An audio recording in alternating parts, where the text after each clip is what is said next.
Stream is live. Hey guys, good evening, good afternoon, good morning, wherever you are in this beautiful world. We are tuned in. You just, oh yeah, and Freddie, how are you? I'm good, man. I wasn't aware. Like I just checked out there for a few seconds. It's good to have you here, Ken. Let's hit it on this beautiful Monday. Yeah, man. Let's get it. Hey guys, let me just. Is this plugged in on X? Are we plugged in on my X? Right now, not on the X. We need to add you as admin to StreamYard. Yeah. All right. We can probably do that during the stream. We just need to reach out to Matt, or do we do it from tomorrow? Yeah. All right. Let me just pull this up here. Hey guys, log in, join in. Let me just check. So pull this up here. I'm just pulling up my screens while we allow more people to join. You're probably not used to this time. Let's get this up here. Okay.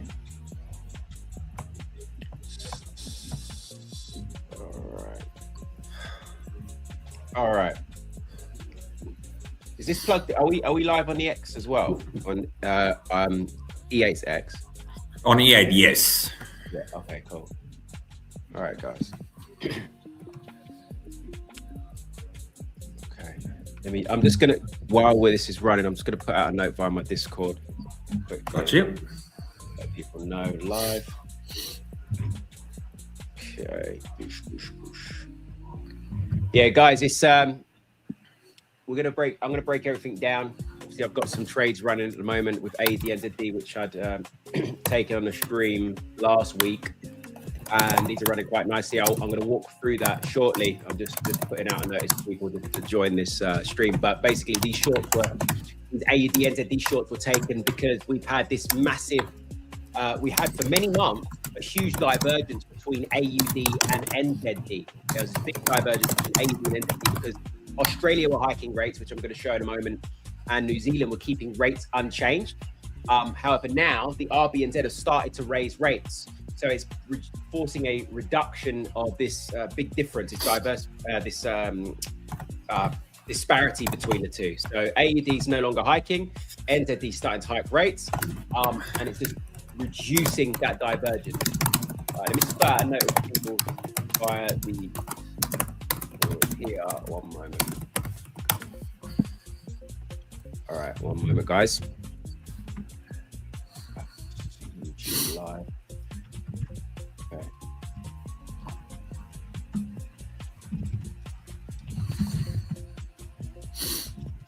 All right, control live. I'm taking over E8 markets.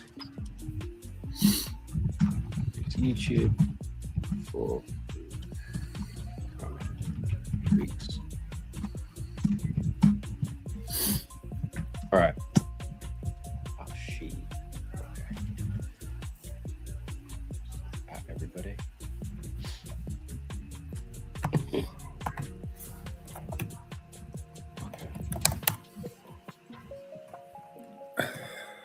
There we go. I believe everybody should see that. Okay. There we go. Hey guys. Hey Abdullah. Welcome to today's stream. Just let me keep these. All right, here we go. Yeah, cool. Sounds good. Right, I'm just going to give it a couple of minutes. I'll start.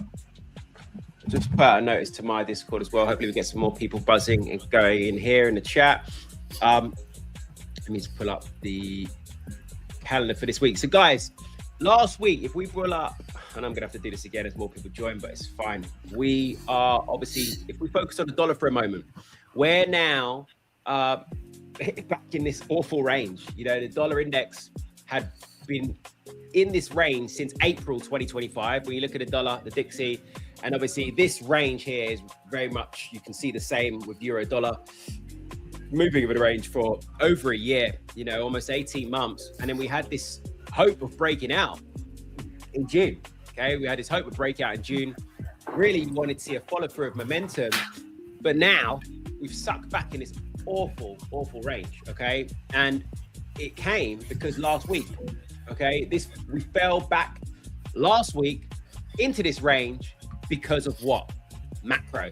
Okay, macro is why we dropped back into this range. You know, we didn't have the sustainability. Now, why? Let's quickly break it down and look at what we're looking at in terms of how this translates to ideas on the chart. This fell down is because last week, when you pull up your calendars, right? If you look at the FOMC last week, okay, last Wednesday, they left rates unchanged. Now, 35% of the market was expecting a hike. 35% were incorrectly positioned. So if you've got 35%, that's a decent chunk that have been disappointed, that are positioned for longs of the dollar, you know, anticipation of hikes. So they didn't deliver that. So dollar got slammed on that initial decision. So if you look at 7 p.m. London time, it's breaking this down, because then next time you'll know how to potentially capitalize on something like this. So let's go to Wednesday, 7 p.m. London time. 30, do you mind muting your mic mode? I hear you typing, right? Oh, shit. All right, chill, bro. You know, I think you should take me off the screen for now. I'm just going to be here in the back end doing some stuff. Oh, I don't think I could do that. That's Angel. Yeah, you're right. You know, let me just turn my audio off. All right, all good. Hey, Muzzy Gully, how you doing, man? Muzzy Gully. What's going on? Yeah, so where was I? I'll just break it out. Obviously, dollar. We had obviously this at 7 p.m. London time at the decision, because they didn't hike rates and 30% of the market were positioned for hikes. This dumped. Okay, so we had that big dump in there for the dollar. We started ranging, and then a continuation at the press conference. Because when you look at the press conference, Kevin Walsh, okay, here. Well, two things. One, actually, the members, 9 of them still said rates are staying unchanged. 9. Only 3 wanted the hike. And then when you look at the actual decision itself, they sat on the fence. They hadn't really committed to rate hikes. Okay, so this is why dollars come down, because the rate hike probabilities come down. So if we look here, look, September, 62% probability. This before was 80. October, 73%. This before was like 90 something. And December was on like 99 point whatever. But we're down. So markets have reduced the probabilities of rate hikes. That's dollar negative. Do you understand? So that's why dollars come under pressure. And that's why, like, when you look now, we'll get to gold in a moment, my broski. We'll get to gold in a moment. So that's why we're back in this range. Now, what does that look like for euro? Okay, euro monthly, obviously we staged a bit of a reversal candlestick there. We need to see a bullish closure this month to follow through. We broke out of a key weekly range when you look at the DIX euro dollar. Okay, you see this weekly range? Bam, bam, bam, bam, breakout. All those stops taken out, liquidity taken out. Daily, you can see, baby, we're starting to form some structure. I'm looking at longs today. I'm hoping to get them today or tomorrow. Now, you guys can see this clear structure, right? High, low. It's like a staircase. It's beautiful. Really, really nice stuff.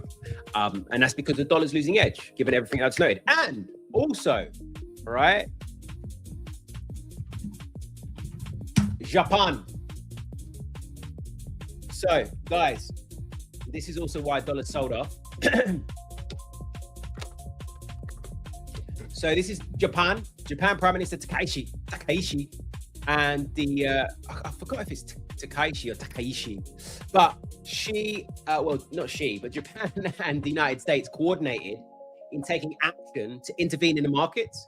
You know, because for so many months, right? I'm going to come back to this euro trade in a moment. Okay, what I'm looking at, this is me, by the way, guys. Right, this is ADHD, Ken. Jump from thing to thing, but we'll come back to that. Okay, I promise. And then we'll go to gold. So with the dollar yen, now for many months, we've been trending to the upside, right? For years, not even months, freaking years, guys. And that's because there's such a large interest rate differential between rates in Japan and rates in the United States, right? We've got rates rising in the US, higher rates, and we've got low rates in Japan. Remember, they had negative rates. So what you get is the carry trade, right? So say, for example, let's break it down. So here, during this period, rates were in Japan, they went down to like negative. So let's say rates negative minus 0.1%. And then rates in the United States at the time let's say 2.5%, just for argument's sake, around that. Maybe a little bit higher, maybe a little bit lower. So in Japan, remember, this is the interest that people pay when they borrow money. So in Japan, people borrow yen, okay? They borrow yen. So imagine, yeah, you go to your bank and take out a 100K loan, Japanese, yeah, 100K loan. And you're paying low freaking interest on that. Sexy, right? Then what do you think you're going to go and do with that money? You're going to take that money and you're going to go invest it somewhere where you can dumb FCUKs will just go and spend and do some stupid shit. But people with a half a brain will take that money and go and invest it, right? Where they can earn, but they're not paying any interest. They go and earn some interest on that. So what you'd have, obviously this is JPY, and this is the dollar. So what you're getting is people borrowing in Japan, then they were going to take that money and they're going to invest that money into here, right? Into the United States, where they can get an interest of 2.5%. Just for argument's sake. They're going to invest in US treasuries, go invest in US bonds, or go invest in companies in the United States where they can earn a yield. You know, the S&P 500, on average is paying around, 10%? 10% on average. So they can go and borrow for cheap and go and invest for a return on that. Does that make sense? So they're selling yen, buying dollars. In order to invest in the United States, they need dollars. Anyway, what does that mean for yen? So yen obviously was just weakening for many months, many years. And now they're like, enough's enough. We need to come in and intervene. And they did it here. This was intervention in 2024. Vroom. And now this intervention in 2026. Vroom. Now, if you look from liquidity, what was beautiful, I was calling this a while back, right? I was like, what, just sweep this higher here, this intervention from previously, and then we'll go, and then they'll come in and intervene. And they've done that. I mean, we're up there for a little while. We were hovering around for a little while, but we basically freaking swept it, guys. Freaking liquidity sweep. Going hand in hand with the macros, them intervening. So they both intervened. They sold dollars, they bought yen. All right, in a nutshell. That wasn't a nutshell. I mean, I went around the freaking houses, but morning. Trader 0007NQ. Welcome to the chat. Invite your friends. Make sure you smash up that subscribe button and that like button as you're coming into this room. If you're not, I'm going to terminate the stream. And I'm not even going to get into my ideas of what I'm looking at. I will terminate the stream. So everybody's coming in. Smash out that subscribe button. Smash out that like button for me. And if you have a trading community, make sure you're sharing it, all right? I'm on the E8 live stream channel, baby. We're here and we're live. And yeah, I know I'm jumping from thing to thing at the moment, but this is me on my E8 account. So it's a 500K pro account. I always, I'm not going to sit here and I'm not a shiller, right? Those that know me over the years, I'm not a person to shill. But when I find something that's good and that works and it's a solid ecosystem, then I'll back it, hand on heart. And this is why what I love about E8, and I continue to say it, is that the spreads, the conditions are solid, right? Spreads and conditions are solid here. When you look, we've got, look at it, look, you can see for yourself, right? Bam, bam, bam, bam, bam. This is a AED NZD trade that I took. I'm going to break it down quickly now because I've been speaking about this for a while. Let's go AED NZD. Here. Bosh. Okay. So why did I take this trade? Now, as I said, you know how we're just talking in Japan, right? US versus Japan. You know how I was talking about interest rate differentials. So like rates being higher in the United States, rates being lower in Japan. Here we had a similar thing. Rates higher in Australia, rates lower in New Zealand. So it gives one currency the edge over the other. Now, if you look technically, and I'm going to go to the macro in a moment, but if you look technically, you can see monthly resistance, right? It's key area of liquidity 122s. 1, 2, 3, 4 rejections. Now, clearly it's a heavy area of supply, right? Can't break it down. Heavy area of supply. Now, if you see this big bearish candlestick last month, what we did, look along that dotted line. Can you see at 120 on the nose? Can you see along there where the bodies of the candlesticks and wicks pretty much are respecting? 120. Nice and psychological. Love that. Guys, you will see from time over again, you're going to see these big areas of liquidity at round freaking numbers. Okay. Remember the market, this market, our whole market that we're participating in is built around freaking sheep, right? We're all sheep in this game, ready to be slaughtered. Some of us obviously are goats, right? Some of us are goats, but some of us are sheep ready to be slaughtered. That's why this industry has. Anyway, so my point is, like, all the sheep that had obviously orders, their stops, whatever, stop losses, orders at 120, those orders were taken out. Okay, you can see last month we took out all that. Basically just took out support in a nutshell. Now, I've been watching this as well. When you look on a weekly, when you look at price action, you can see that top out as well. You know, we started forming a bit of an incline, head and shoulders, left shoulder, head, right shoulder. Okay, you can see that. Beautiful breakout and neckline, retest, rejections. Okay, look at this. See this weekly range looking bearish, right? Took out key liquidity there at 120.50. Go on a daily. You can see that breakout. This is where I should have entered, by the way. I was watching this, and this is obviously getting busy with life and everything. Busy dad and all that. I missed the opportunity to get in up here. This would have been beautiful because we engulfed that as well. You see that bearish engulfing? Go on the 4 hour.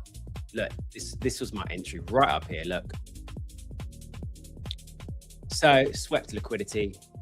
Above this area here, 2060, 2070, gone. Anyway, so I got in late. I got in during this consolidation here, expecting that continuation, that breakout to the downside, and I took that. And obviously that's what we're running at the moment.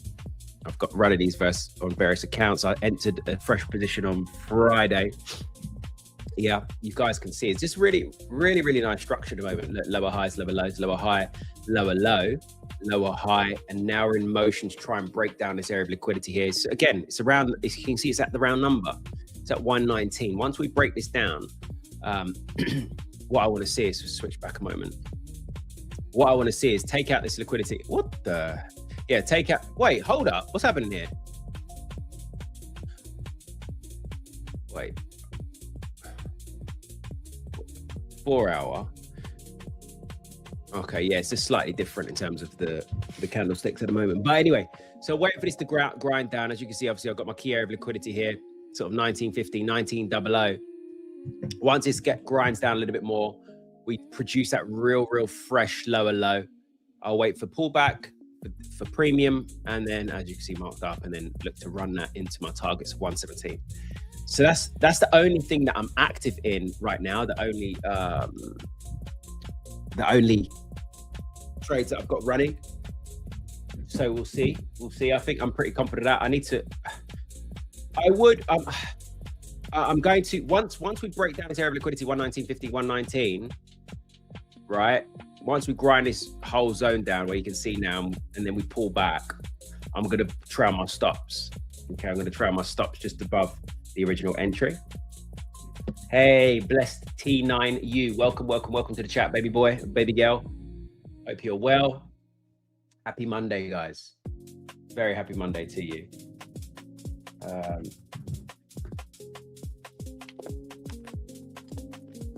Yeah, so that's the entity we've got going on right at a moment in time. Let me just go over to morning, Balaji Trades. Very good morning. Where are you joining from? South Africa. So we've got South Africa in the house. Where are you from, Balaji? Balaji Trades. Let me know. Now, this is interesting as well. Like everything that's going on with US and Iran, it looks bullish. It looks bullish. Trump said that Iran talks can resume Monday after he called off the strikes.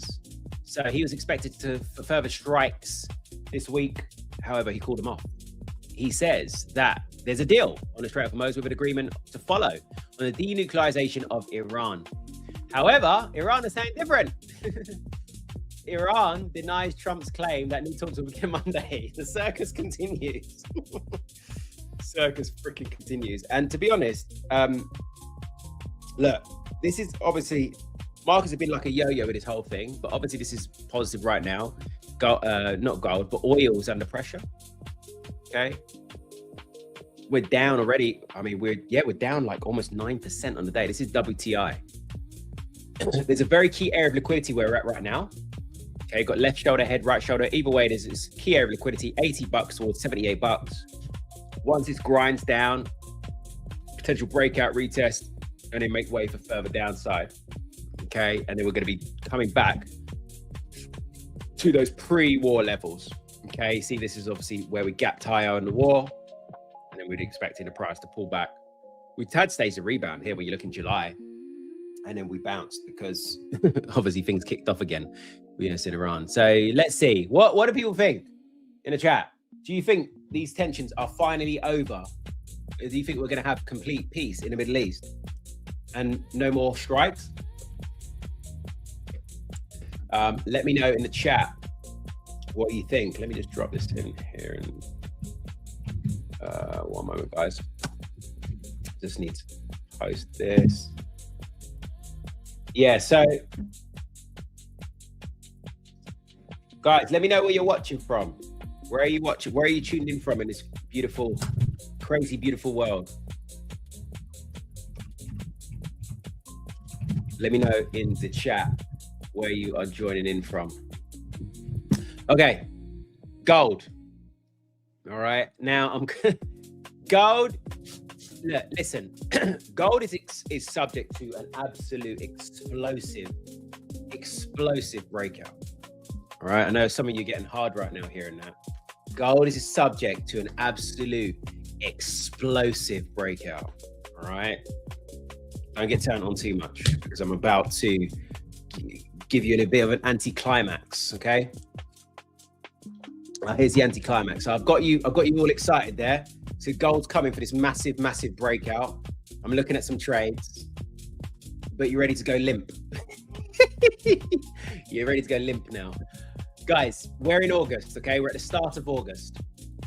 This whole like July to August, there's no freaking volume, man. There's no volume. Obviously everybody's partying it up with the they got their chicks and stuff on the boats. They got their ladies, or their families in Saint Tropez at the freaking St. Bart's, wherever. And we've got basically all the big players are away, so everyone's on holiday. So like historically, that's why if you go and look at generally in terms of volumes, we're down a lot, and we're not expected to pick back up until when? September.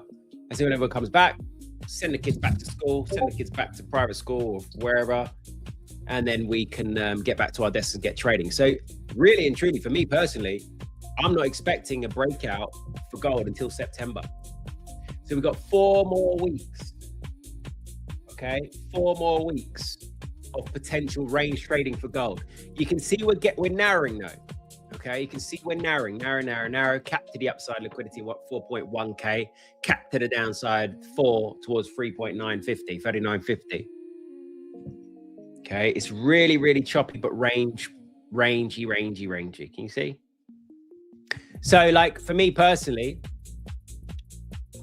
I'll be honest, I'll have to see what happens with this geopolitical situation but like when I look at gold, it should just head to the downside, right? This is like, bearish potential pennant. Here's all of our like momentum, the pole. And then we've got like this flag, this pennant forming. So to a breakout to the downside, and obviously this was an upside case here where we were rallying, nice little bullish pennant, period of consolidation. We're all over this gold breakout. We're all over it back here in August, August or July 2025. Anyway, massive breakout. This is that pennant, but obviously it's a bullish case, but this could be a bearish pennant subject to unwinding. Okay. Remember why gold's been under pressure as well? It's because rate hike probability has been going up. Okay. When you look at yields, this is United States yields. So this is inverse. So when yields rise in the US, because rate hike probabilities were going up, gold comes under pressure. Okay. You get that capital rotation out from gold into treasuries. Look, capital rotation out of treasuries. Just so you know, I'm not chatting rubbish. Into gold. Let's just look at some things here. Let's see. So a structural rotation out of treasuries into physical gold is actively rotating. So yeah, geopolitical polarization and currency debasement. For the first time in modern history, the total value of official gold reserves held by central banks has overtaken their holdings of treasuries. I assume this was this was probably written during the whole big gold bull run. But listen, when markets are expecting, so we've got the two biggest, well, not the biggest, but you know where like big money flows, right? We have a lot of structured portfolios are in gold. Okay, we have a lot of structured portfolios around gold, decent portions of portfolios in gold, and then also treasuries, because treasuries is a fixed income. So you know, when you invest in the United States, for example, 10-year bond, you get a rate of 4.6%. Okay, 4.68%. So that's guaranteed. You know, it's a fixed rate, generally speaking. Now, that's backed by the US government. The US government's unlikely to fail in paying you as an investor, right? The largest economy in the world. They're not, you know, dollar's the most liquid currency in the world. These guys are going to pay. So a lot of money flies into treasuries. So when we've got uncertain times, or when rates are potentially going to be going up, right, in the United States, people rotate out of gold and into treasuries, because obviously people see gold as a potential safe haven, but it doesn't give you that fixed return. It's volatile. Yields, bonds give you a fixed return. Does that make sense? So that's why we have capital rotation out from treasuries and into gold. So like, anyway, my point is this is pushing to the upside in expectations of higher rates. So if the Federal Reserve actually pulls their fingers out of their bums, their big asses, then gold can come under pressure, basically. Gold can tank. And I think we can do that. Okay, I think we can do that. So we just need the Federal Reserve to start raising rates, but I don't think Trump's going to allow it. I don't know. Maybe after the midterms. Let's see. But yeah, man, that's what we got going on right now. This is nice grinding down. Just need this to just look at the structure on this day at the moment. Really, really nice structure. Look at that. See, look, lower highs, lower lows, lower highs, lower lows. Beautiful, beautiful, beautiful staircase structure there. Obviously, you'd expect this to just come down for a lower low, probably into 119 on the nose, and then maybe pull back a little bit. But as I say, as I've got marked up there, guys, you know, with ADNZD, and this is just like, what's beautiful, what I love about this is a classic. It's a freaking classic, you know, like macro trade, you know, that I like, you know, my swing trades. It's a classic one. So I'd expect this to get its ass to target. Get its ass. Guys, if you're joining this stream, right, and I know some of you are coming in here, yeah, have a profitable weekend. Let's go, baby. Guys, listen, if you're coming into this stream, right, I need you to do two things for me. I don't ask much. I'm dropping some value here. I'm just looking at these likes on this stream coming in now. For some reason, it's stagnant. It's stagnant. So I'm going to need you to smash out that like button for me. Okay? Smash up that subscribe button for me. And let me know where you're freaking from, man. You know, I don't want to be talking to the computer.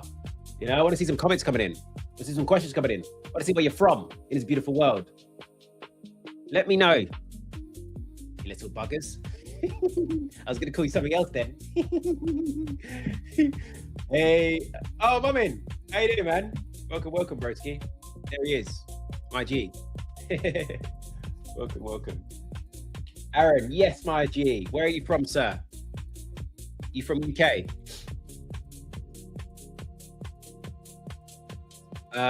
Guys, yeah. Oh, sorry. I realized something that I bypassed. So euro. I'll come back to this now because obviously I was looking for a trade on euro dollar.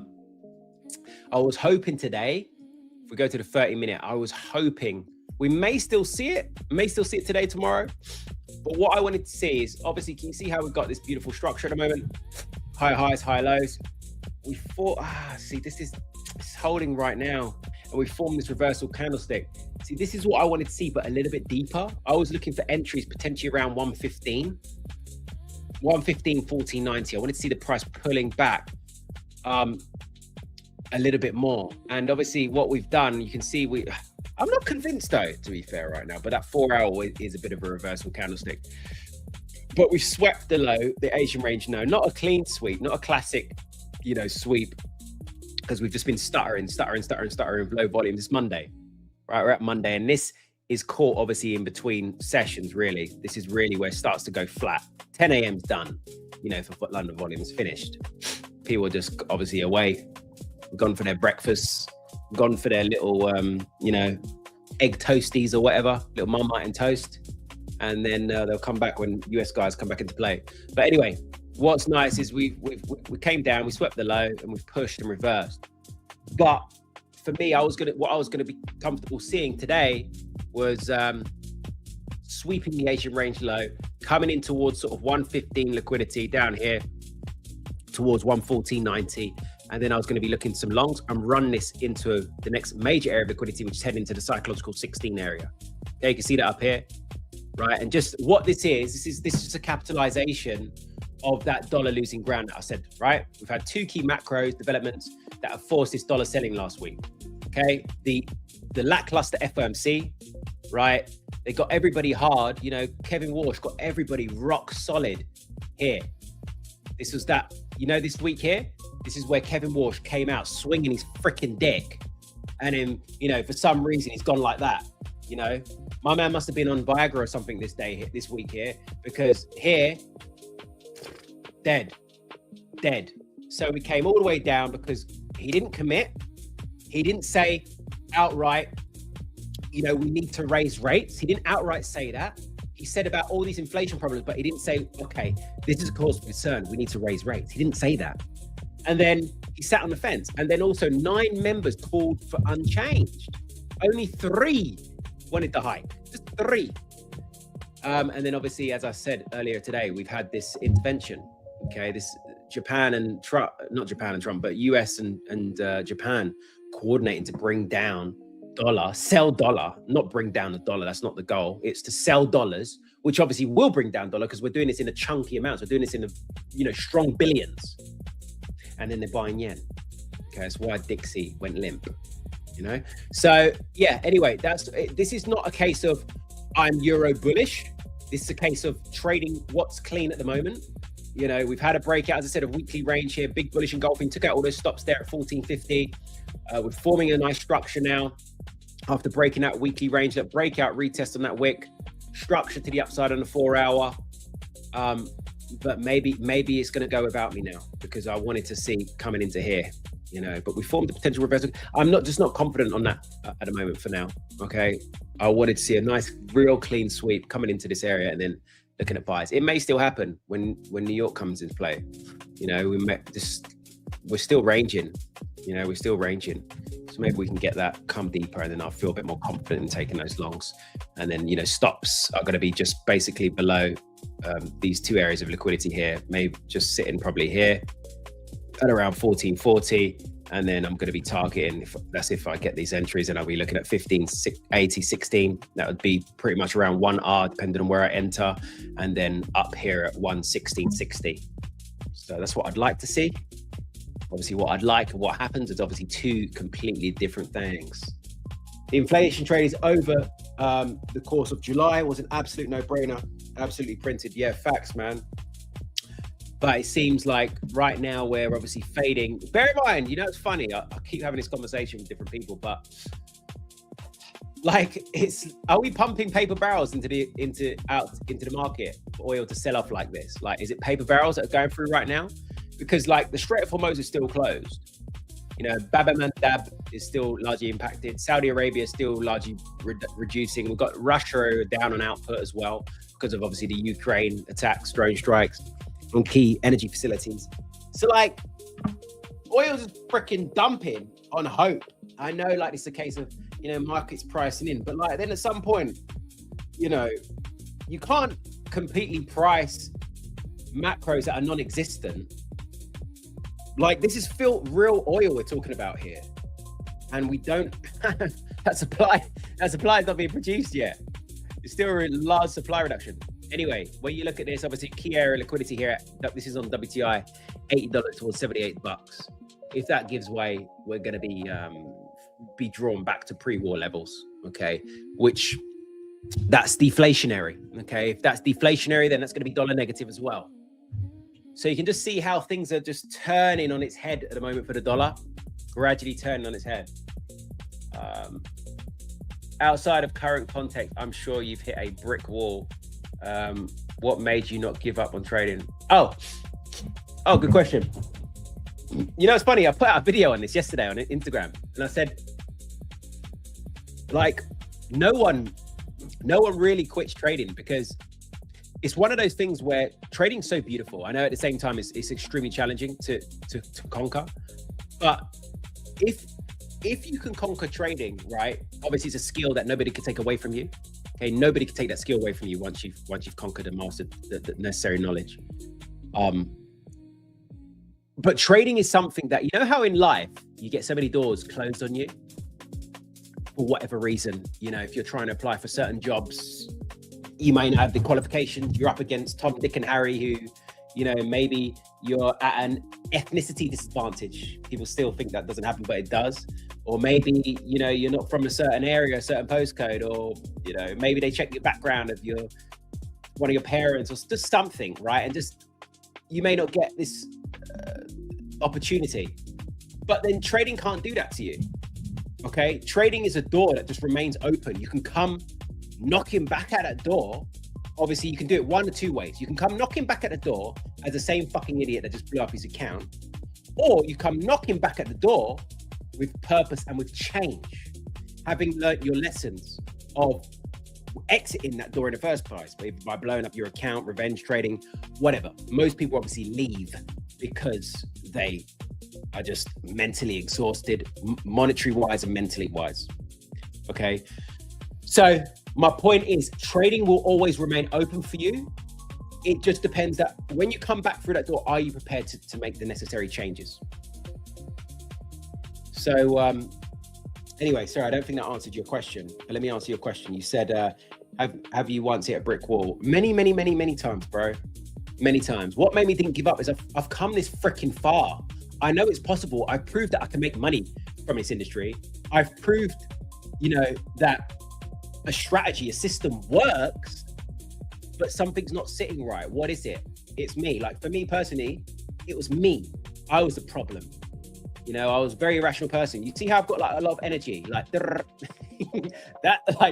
that's just me, how I am. But I was previously in my life, I guess it came down to maturity as well. Just in my younger, I guess in my early 20s, mid 20s, I was a bit more immature, emotionally immature as well. Not being able to regulate my emotions how I should, like a man, like an adult. So that had forced me to face many problems in life.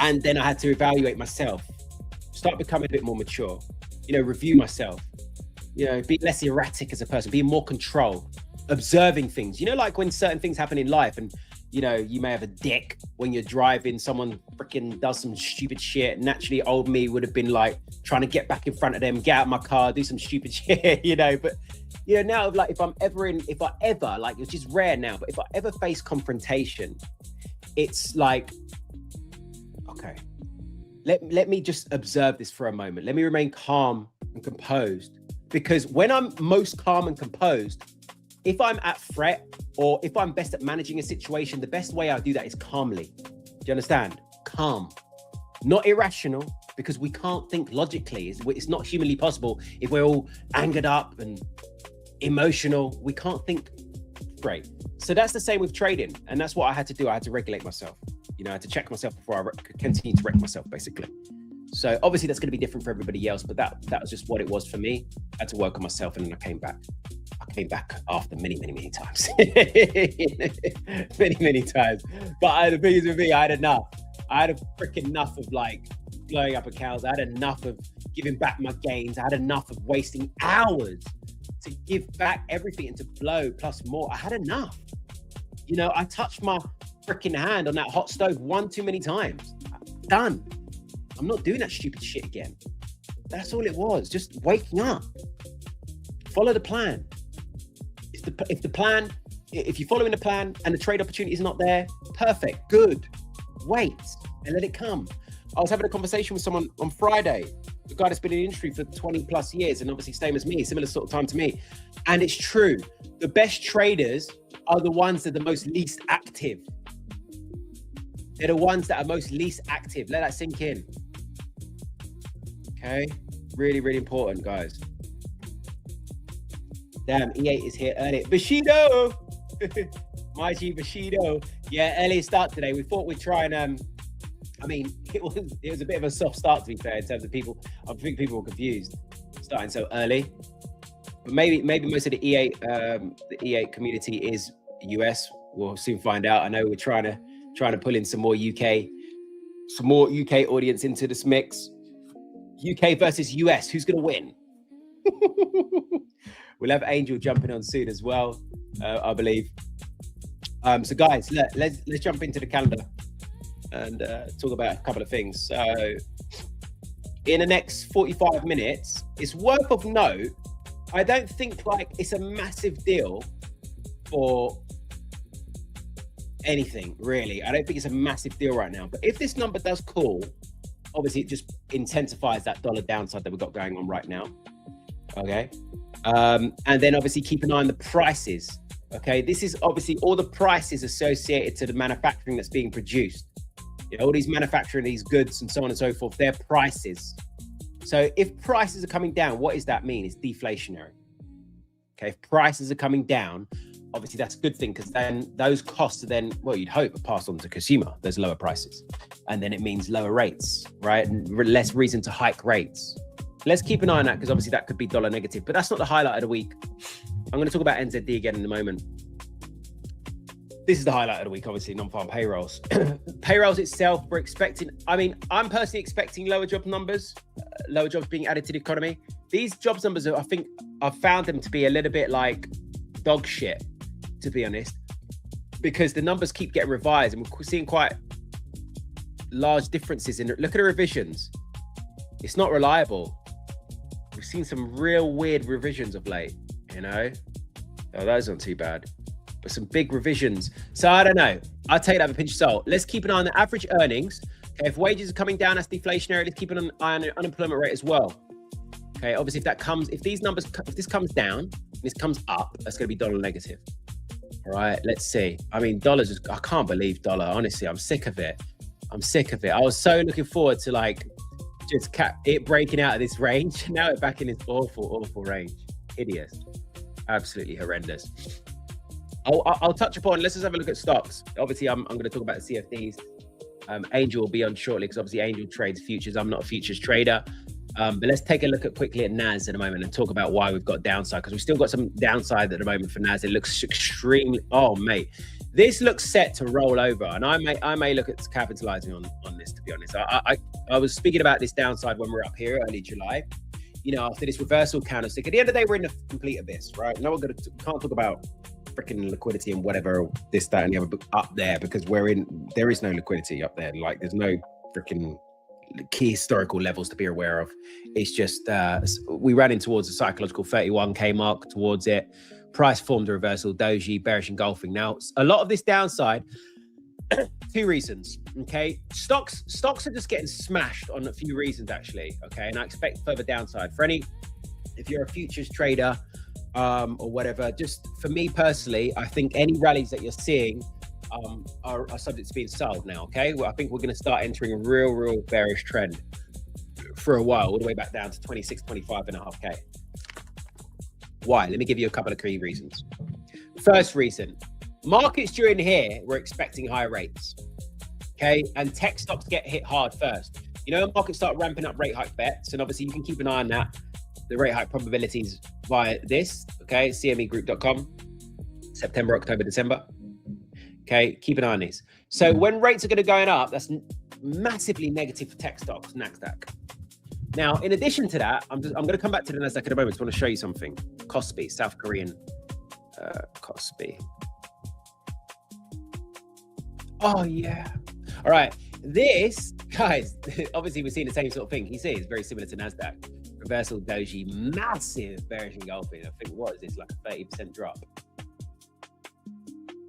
Oh, 39%. That's nuts.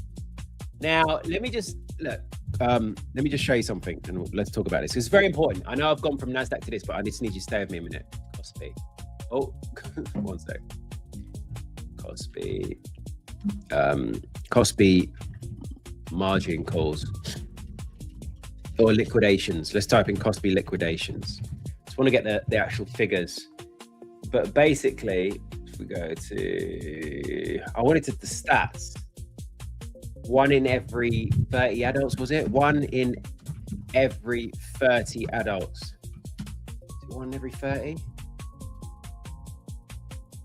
Yeah, I can't remember the figure. But guys, like, a massive amount of liquidations have happened with the Kospi. Everyone going long, tech stocks. The bubble just basically burst. Okay, so all this upside, this is obviously all AI. Everyone getting so rock hard over AI. Fuck. Why are they so hard? Relax. Like, so much like over pumping of tech stocks. Like, I get it. I know how reliant we are on tech stocks. I understand. But there's so many like overvaluations and just things get overinflated that, you know, like that's why people say the tech bubble, the AI bubble is somewhat reminiscent of the .com bubble, right? Remember everyone going nuts over when we had all the .com companies coming in through, and a lot of them were shit, pure dog shit. And it's the same with these AI freaking companies. The amount of shit that I see, I was like, man, this is such a short. So anyway, my point is, and AI drives me insane as well. Like I actively use AI in my day-to-day now, like actively, for coding, everything. But it still does my head in. There's still a lot of work that needs to be done on it. Anyway, so where was I going with this? Kospi just crashed. Okay, so you know, like when obviously it starts to roll over, obviously big players take profits, and then, you know, we start getting margin calls. People were obviously getting margin call liquidated on this downside, and it turns into a massive snowball effect, basically. Okay, turned into a massive snowball effect. Kospi topped out anyway. You can see it obviously topping out, and now we're rolling over. And that obviously, because it's so tech heavy, you know, in Korea on all this AI, it's having an impact also on NASDAQ.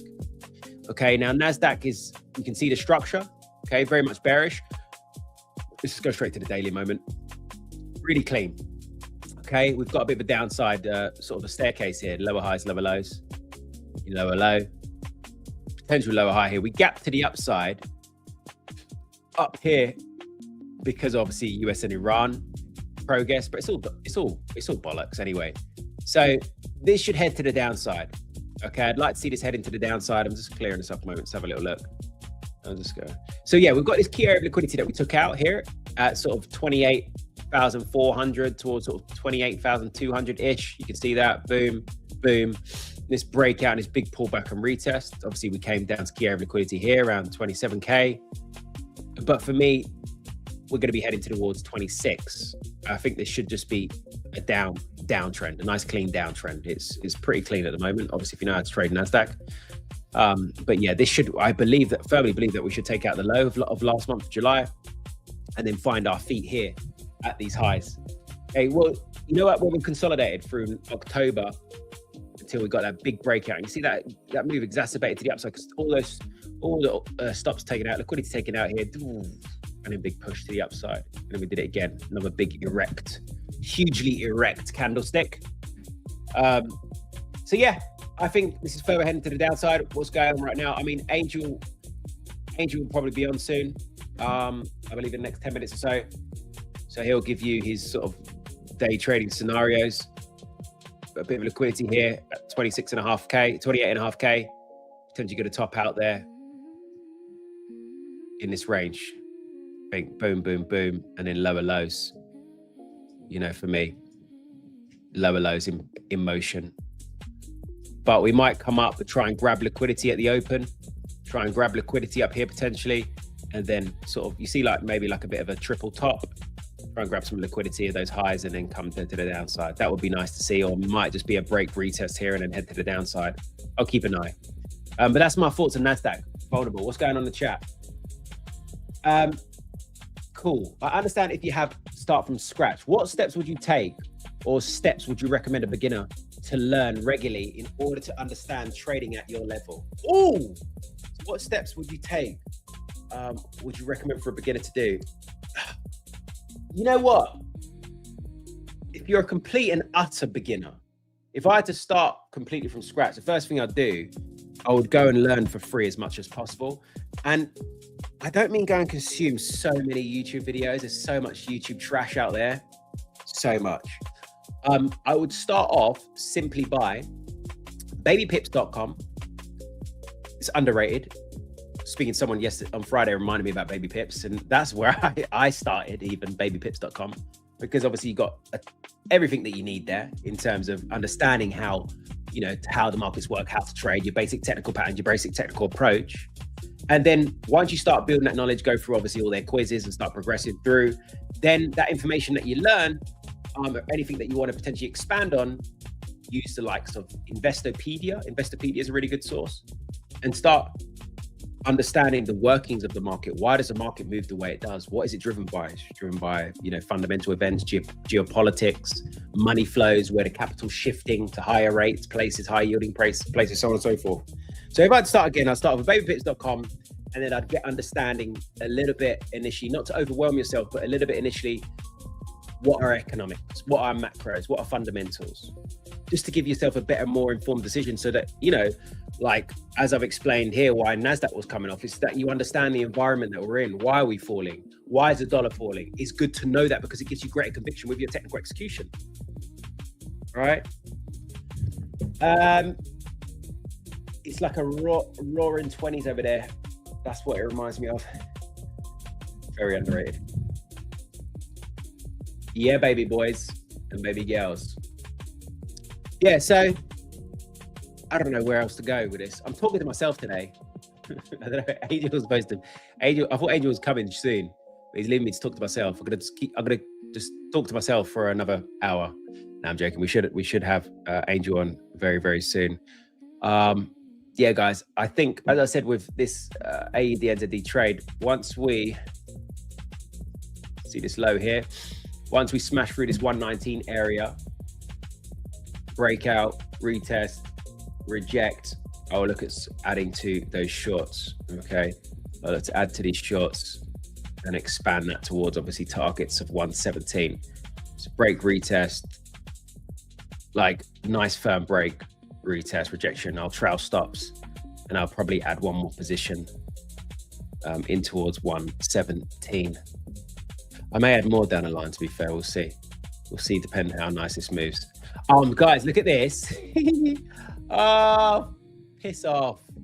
So I'd entered these shorts, right, with UJ. Remember, obviously I tweeted about this intervention like before the big move happened, because we'd seen this move. One moment.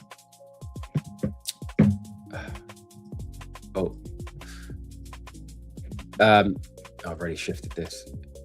Yeah, so we had this move. Right, let me just put this on a higher time frame moment.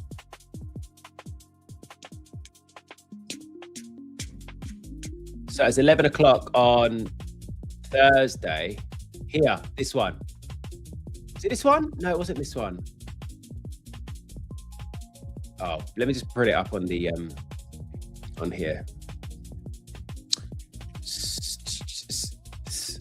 I'm confused. Where was it? 5 minute. Yeah, here we go. So there, right? If you go back and check my Twitter, I tweeted this here, right? I was like, oh, possible intervention. It's 11 o'clock London time. Go and check. And then some hours later, boom, downside. Anyway, I didn't take that because I was away from my screen, but I would have taken that because we had left this wick here that we were going to go and fill. We formed the bearish flag, and then boom. Anyway, I'd entered last freaking Friday or Thursday, whatever it was, and I'd come out early because I'd not placed my freaking TP. My TP initially was supposed to be taking out this low here for a new lower low, but I didn't place my TP, and then the price started bouncing here or whatever. This was late on Friday, and I was just coming out of the trade just ahead of over the weekend. Like, some things I was allowed to run, like obviously this AED NZD I was allowed to run, but just in case of some bullshit over the weekend, with US and Iran. So I'd come out of this. But anyway, my point is, look at where it's gone. I mean, it's always the way, isn't it? You know, things will carry on moving in your favor, and then. But yeah, anyway, this I came out of way too early. So, but this looks nice, to be fair. Even today, where are we at right now? We're forming another little bearish flag here, subject to a breakout to the downside. Let's just take a look at this a moment. Don't need to snip it till. Let's pull this up. GBP, dollar yen. Yeah, because look, we've left all this. Like if we go on a weekly, all right, we're at key area of liquidity here, 155s. Tricky. You see, in the past, when intervened here in 2024, we broke through, retest, wick on a rejection, and then drop to the downside. So what we got going on at the moment on daily? Okay, bouncing back a little bit, 4-hour consolidation, and we've left all this wick that will probably go and fill, take out those lows. What's going on 1 hour? Yeah, look at that. It's like a staircase at the moment. Now potential bearish flag breaking out, ready to break out to the downside. Do you know what I think I'll wait for, guys, because we're somewhat over cooked today. We are down, 0.5%, decent moves, 80 pips, 90 pips, whatever. I think I will personally look at waiting to see something like we saw here, smash through this area of liquidity, pull back, and then sells. And it's really nice, actually, because we formed, guys, for some reason, I don't know why, but the amount of people that have taken the piss out of me because, at times I'll mark up flags or pennants, just for periods of consolidation, like we had it here, right? A bit of a flag there, a pennant, and then we break out and continue to the downside. Like, I don't know why, but hey, they work, okay? And I at times mark them up just, as an additional point of reference, just to show this consolidation. This is a pause of the trend at the moment, ready to resume and continue as per usual. Anyway, my point is I might wait for this and then look at some shorts, especially capitalizing on that current dollar downside. I mean, I don't think I would run this all the way to 142. I will see, depending on how price action is moving. But if we're moving as cleanly as this, obviously, it's worth running in towards 132. I'll see tomorrow. Maybe we can get a potential entry there. But this does look nice for some downside. It's just a case of look at that. But it's just a case of we've dropped quite a bit today. I never like getting in, when we've already seen quite chunky moves. You know what I mean? Because it could be overexhausted. And we could randomly, just because we've dropped so much today, we could pull back, take out some stops, and then continue to the downside. So this is not a point of jumping in for me when we're already at discount. Does that make sense? Good morning, fellas. Whoa. How we doing? Whoa, easy, fam. Yes, sir. Ski. Good morning. That was a hell of an entry, though. There you go. Bro, you actually caught me off guard there. You actually caught me off guard. How we doing, guys? How we doing? Oh, baby. What's up, chat? What's up, chat? What's up, chat? What's up, Bushido, Neon? How you doing, guys? Happy Monday. Happy Monday. Let's kick this week out. There you go. There we go, baby boy. How's your weekend, Angel? Oh, it was wonderful. I was just resting. And I was kind of stressed out because my girlfriend birthday it's today. So I was pretty much packing everything up, getting the presents, getting the party ready, getting the family on. It was hard, but it's done. It's Monday, and now we get back to charts. Come on. Right? Lock in, chat. Lock in. Let's go. Yeah, Angel, I don't know if you want to share what you got going on. I've been blabbering on to myself for an hour. Yeah, no, I can tell. It was actually a wonderful stream. It was a wonderful... Okay, let me just... Baby angel cakes. Baby angel cakes. So we open lower. Okay, let me share my screen. Let me share that screen. Hey, appreciate that, Gadiel.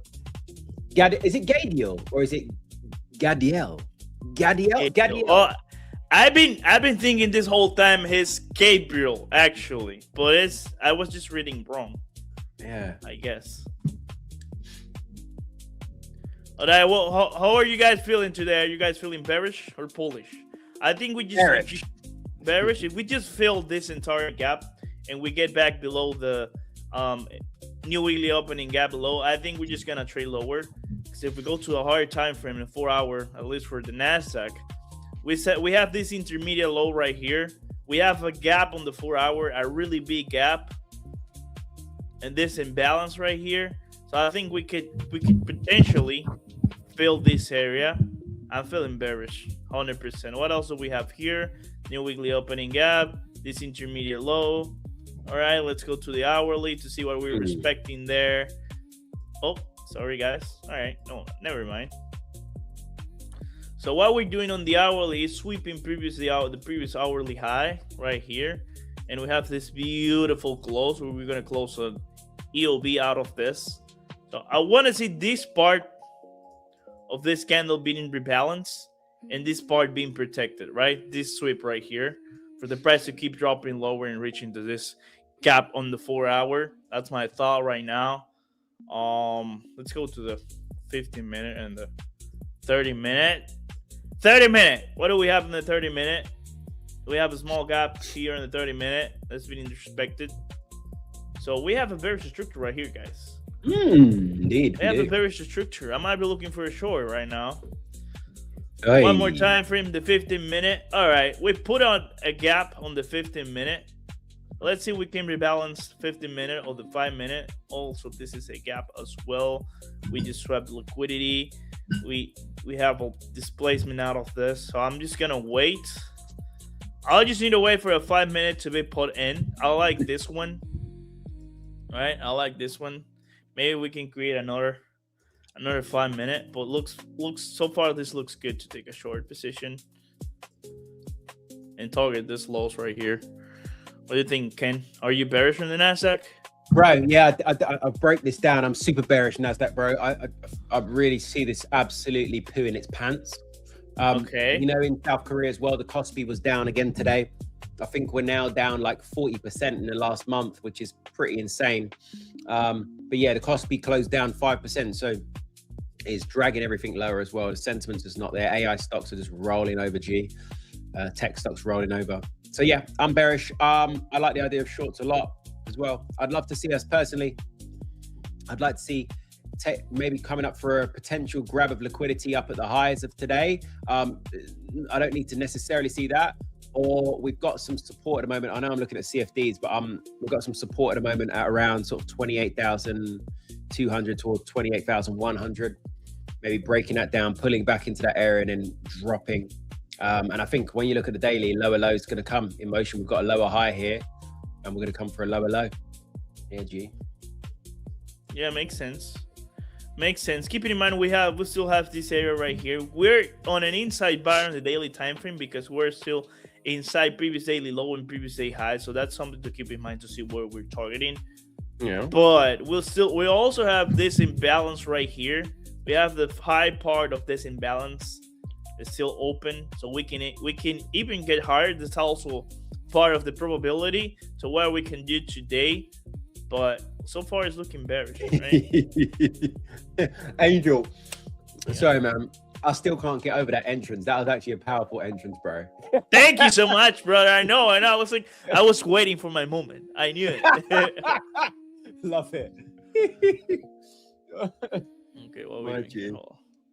Hold on. What are we doing here?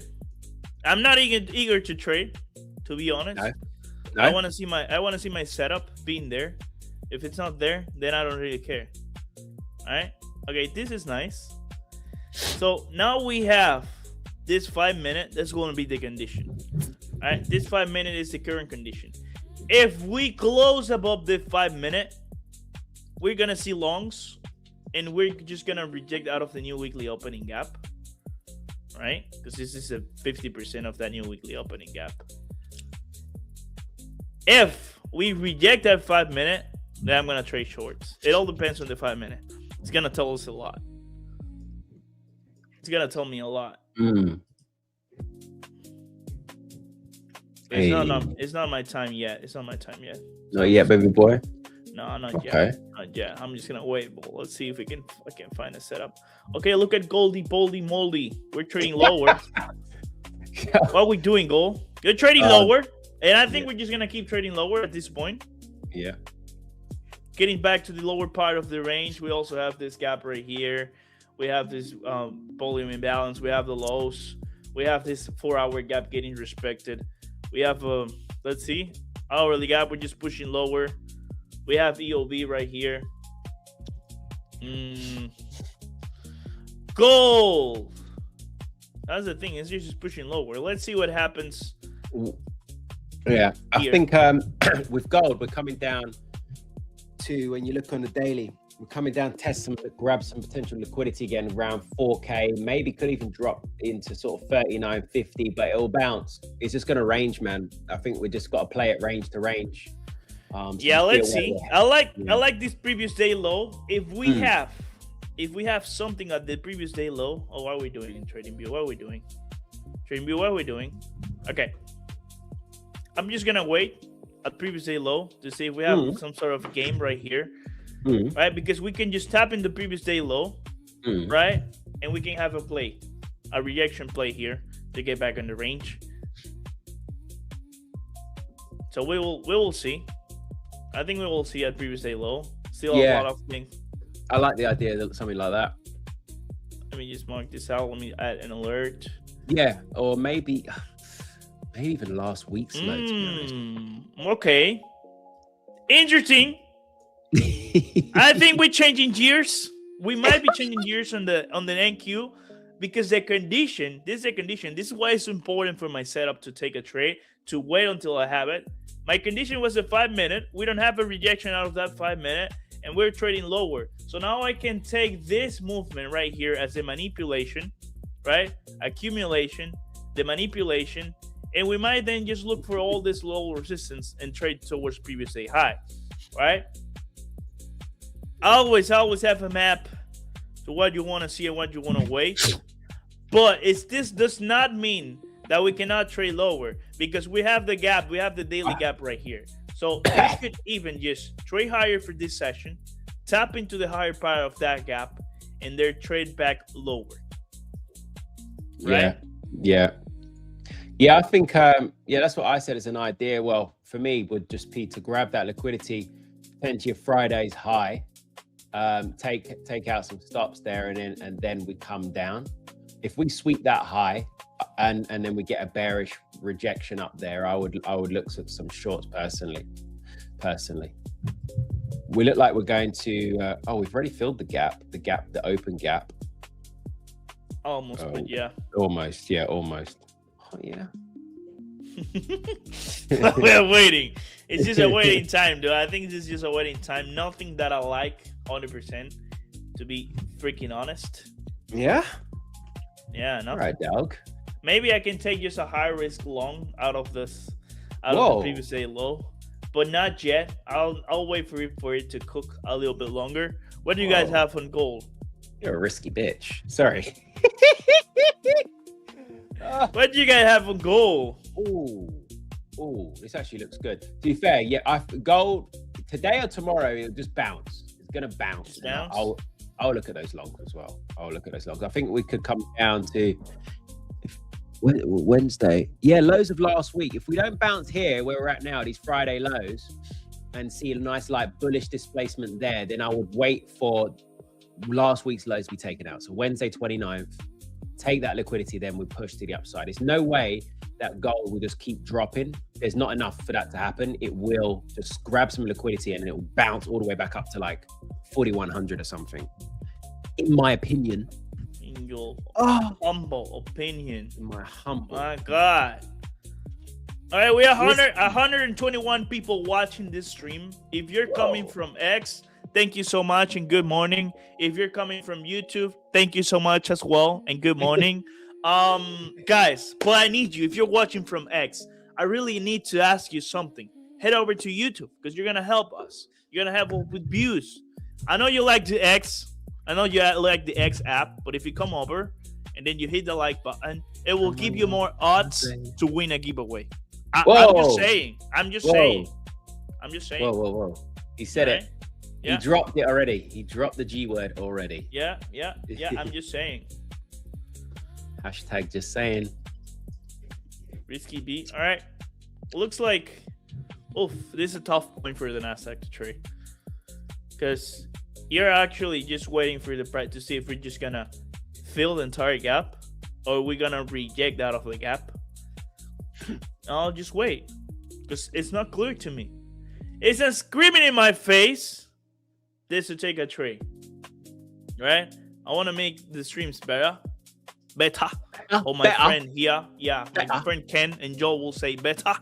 But yeah, guys, drop your bias on the chat. Are you bearish or bullish on the indices if you're trading future?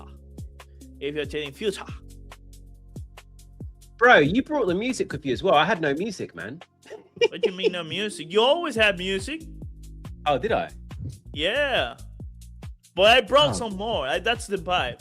I just came here, blasted that bong, bang, and I'm here. Right? You know what? That entry on, baby boy. was so good. It was so good. Then now the police is looking for me. They're looking for me. Oh no, you're in trouble. Yes, sir. Yes, sir, Ski. The You're in entry danger. police. Yeah. What else do we have here? Hey, good morning. Dennis, good morning. Good morning, Dennis. Man like Dennis and that. Come on. Yes, Stay out to date with sir, the current affairs, my G. Yes, sir, Ski, Ski. Man like Dennis and that. All right. What else? Let me just see and have a little skimmity through what else that I look at it for. I really, really hope this week for Eurodollar happens, because I'm basically, Angel, I'm just waiting for longs on Eurodollar. I want to see the price coming down into 115 for me, in towards sort of 115, 114.90-ish, or I look at some longs. But structure is really, really beautiful at the moment for Eurodollar if you check it out. Yeah, if you check out the structure, as you would hold say, on, the this is a wrong structure. chart. This is a wrong chart. Yeah, This is the Angel's right one. Angel has the good. Angel's got good energy. Angel reminds me of me when I was younger. Yeah. Angel reminds me of me in What do you mean when you were younger? You're not that old, little sir. Come on. What are you talking about? Angel reminds me of me before I had I know kids. I'm young. Guys, I'm young. I gotta be honest.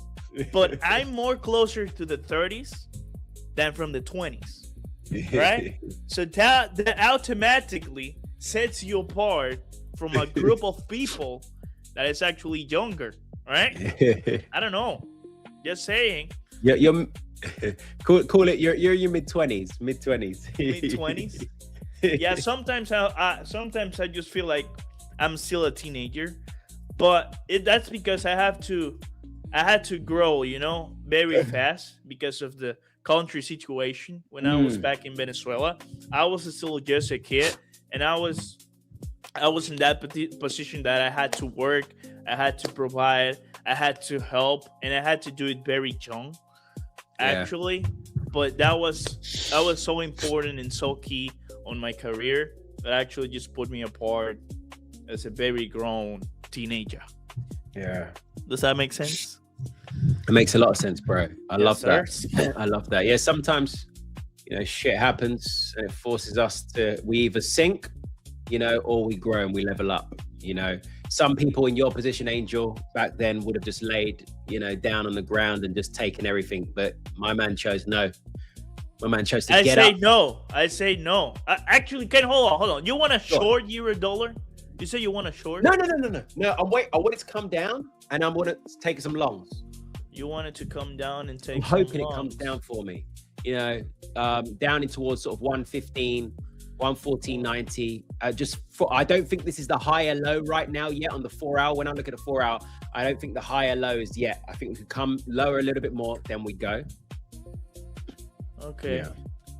Okay. Well, what do you think? Yeah, let's see. We have a great area right here, so we might have a reaction. Yes. And then we fail to put a new lower low. Yes. And then we get back higher. There we go. Yeah, exactly. This is what I would love. Something like that. Exactly. Yeah, Okay. man.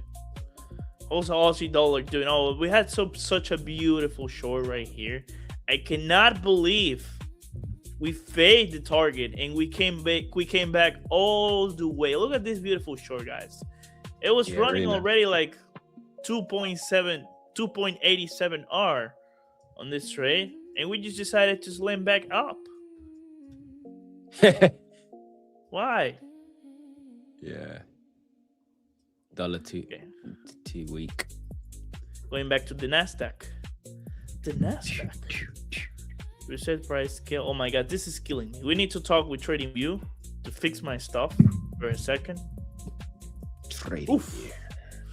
Oof, this is a tough spot. I mean, if you're trading indices today, be careful right here. Be careful because you can easily get chopped. How to identify chop conditions is this thing. We have a manipulation lower, and then now we have some sort of manipulation higher. No clear gap out of this area. Very, very tough spot to trade. Good morning, Loki. How are you doing, brother? Loki. Loki. Is it wait, 1 minute, Loki. Is it it's Loki, isn't it? It's Loki. Your name, not Loki. Loki. Loki. It's like Thor, brother. Because yeah, I think it's Loki because yeah, I have like a cousin, well, not a proper cousin, well, second cousin who's called Loki. Loki. Oh! Did you guys watch the new Spider-Man movie? I've been trying for 3 days in a row to get tickets for the new movie, and they're all sold out. I mean, it's like everyone just decided to go to the movies this weekend. Like every single person. Which movie? Spider-Man. Oh, is it good? I mean, I guess so because everyone is watching at the movie. Yeah. You know? And we also have the Odyssey. It looks good. I'm gonna go watch that one. I heard the Spider-Man video is banging, Angel. Which video? The movie. Oh yeah, the movie. I actually saw a couple people from the social media going to the movies, and they were actually rating really high this movie. And if you like Marvel, so I guess you have to go and take a look to that movie because I guess. All right, Angel. We have longs right here, guys. Oh. Let me try a long right here, guys. Yeah, I like the longs. I like the longies. Yeah, hold on, brother. Hold on a second. I like the longs. I have only one issue with it. And I'm just gonna fade it. I'm just gonna tape read this long right here out of this block. The reason why I'm fading the long is because I love to trade out of 5 minutes and 15-minute gaps. If I don't see that, I'm just gonna stay away from pulling that trigger because I want to give you guys the best of me and the best of my model when trading. So this could be crucial for the price to go back up, I guess. Right? But it's not enough for me. It's not enough for me because I need to see a gap out of this area. So I'm just gonna tape read this long right here. I'm gonna tape read it. Tape read it because this is the open. We have a lower manipulation. We inverse that movement as a manipulation. Right, and now we're chopping here in this area, right? We're just chopping around at the end, at the opening print. Nothing solid so far, just tape reading. We have something on the private chat. Cheers, man. That's for me, baby boy. I need to, there's something that I want to cover after. Oh yeah, whenever you can, brother. Whenever you can. I'm not gonna force any trades right here today. And I'm feeling the Monday mood already. I'm happy, I'm blessed, I'm alive. We just made it to another trading session, guys. And that's bullish for your bucks. And that should be bullish for your buck. With every morning that you can just wake up in your bed and then you have breakfast and you can see your family on it and you can just get on the charts. You're blessed.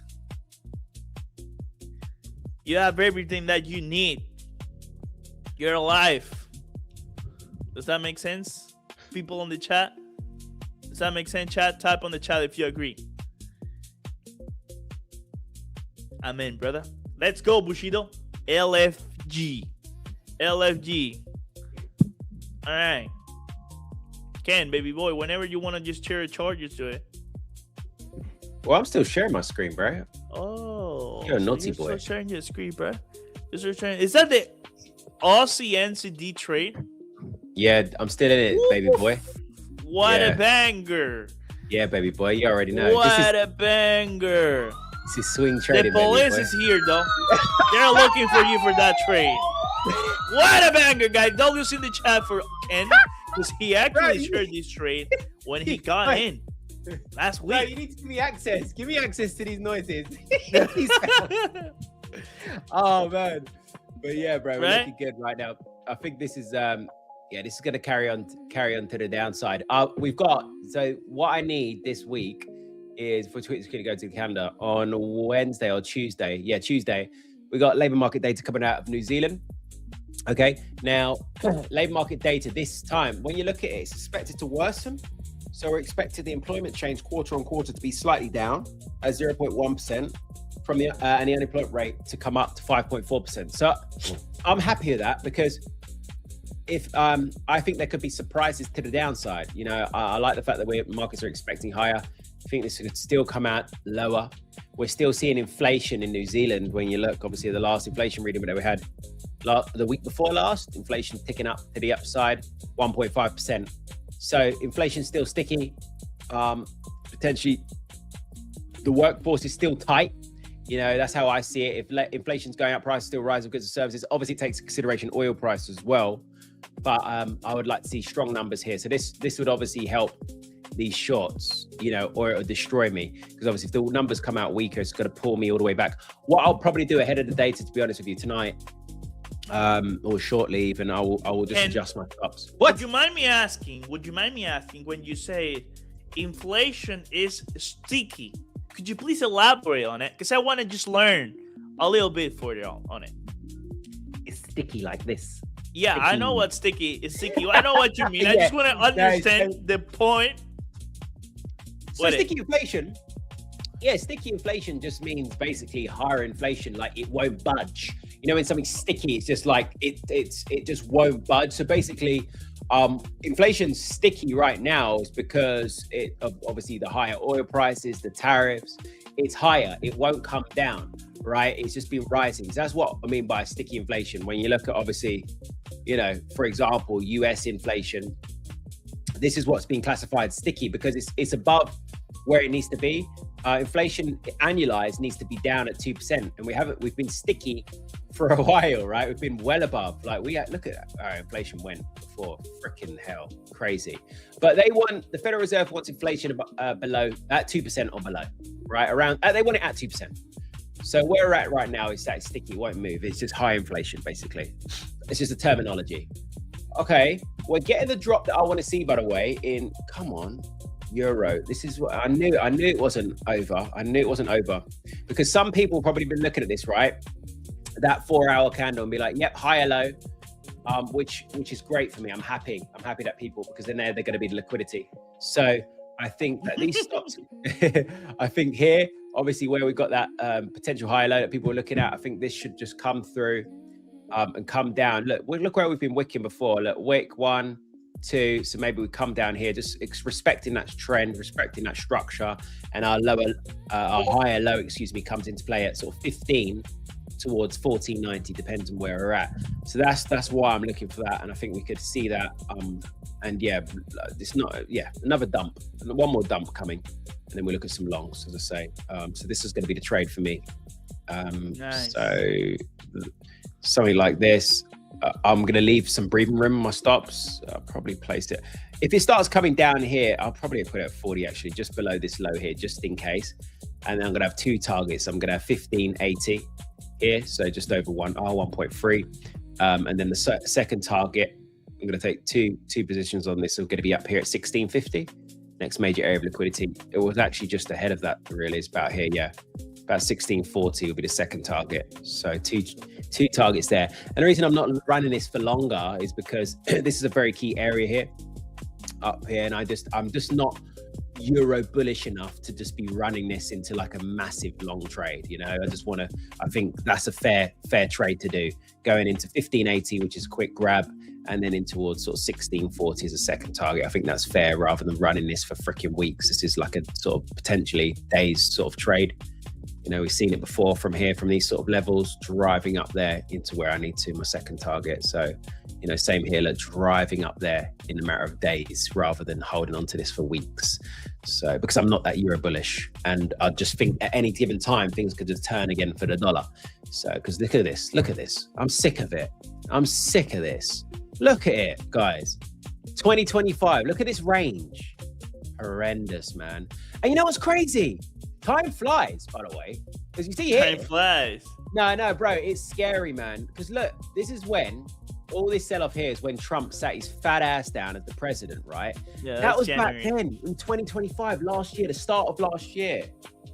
Like, don't you think this time just moves like this? It's really strange. But yeah, man, I'm sick of this. And maybe the range. You know what? I hope dollar just dies now. Go on, form a big bearish flag and just do this and die. Go on. I'm sick of I'm not backing the dollar bulls anymore. You can get out. I'm gonna short its ass. No, but in all seriousness, guys, yeah, I'm watching this pullback today. I don't think the entry may come today or it'll come tomorrow. But if it means me staying up tonight, because I wouldn't place a limit order on this. If it means me staying up tonight, I'm gonna stay up and I'm gonna wait for this entry, because I need to see, you know, the reversal going on here at this before I enter. I don't like just placing limit orders in these key areas because it could just take me out, you know, and I'd rather watch and wait for my confirmation first. You know, I know some people like trading limit orders, but I don't like them. You know, unless I've traded it with like an automated system that I've got built out. But like to zone set for my strategy, it just doesn't make sense. I need to see my confirmations first before I jump in like a raving lunatic. Happy Monday, traders. Happy Monday, Ken. All right. Look at this, though. Look at this. I want you guys to look at this. So I just tape Brit, as you guys know. Hold on. So I'm tape Brit in the long on NQ. I'm not taking the long because it's not out of any gap on the high time frame. But now, if we have finally the gap here, I'm probably gonna look for a long out of a 5 minutes. So we need we need like 10 more minutes, maybe a 10:50 macro, because this is the first macro, and we tap here. This might be look for longs. This is looking good so far. It's looking good so far. What are we doing? Look at this push. Wow, look at this push. All right, gold is pushing higher, and I love this structure right here. Look, this is previous day low. We swept the low. We're not pushing higher. We have a structure right here. So I'm gonna try a long on gold. It's the one that I'm going to try. 700. That's fine. That's less than 1% of my account. All right. I'm setting this long on gold. I think the first area to look at is the equal highs that we have right here. Of course, it looks better, but equal highs look naughty here. It's already a 3-hour trade. So let's see if we can get into this part of the range on gold. Gold longs for a chance. I'm missing this one. Just didn't like the fact that it's not out of a 5-minute gap. Of course, we have this 5-minute inverse. Look at the way. This was the condition, guys. The 5-minute gap was the condition. We closed above the gap. We traded back of it. We use that gap as support and see the reaction out of this. So all I need now, before we get to previous day high, because I think that will be a solid target. All I need now is a rebalance in a 5-minute gap. So we'll be like this: 5-minute gap and rebalance. That's all I need. 5-minute gaps and a rebalance. If we tap here, I'm probably gonna take it as well. If we tap here,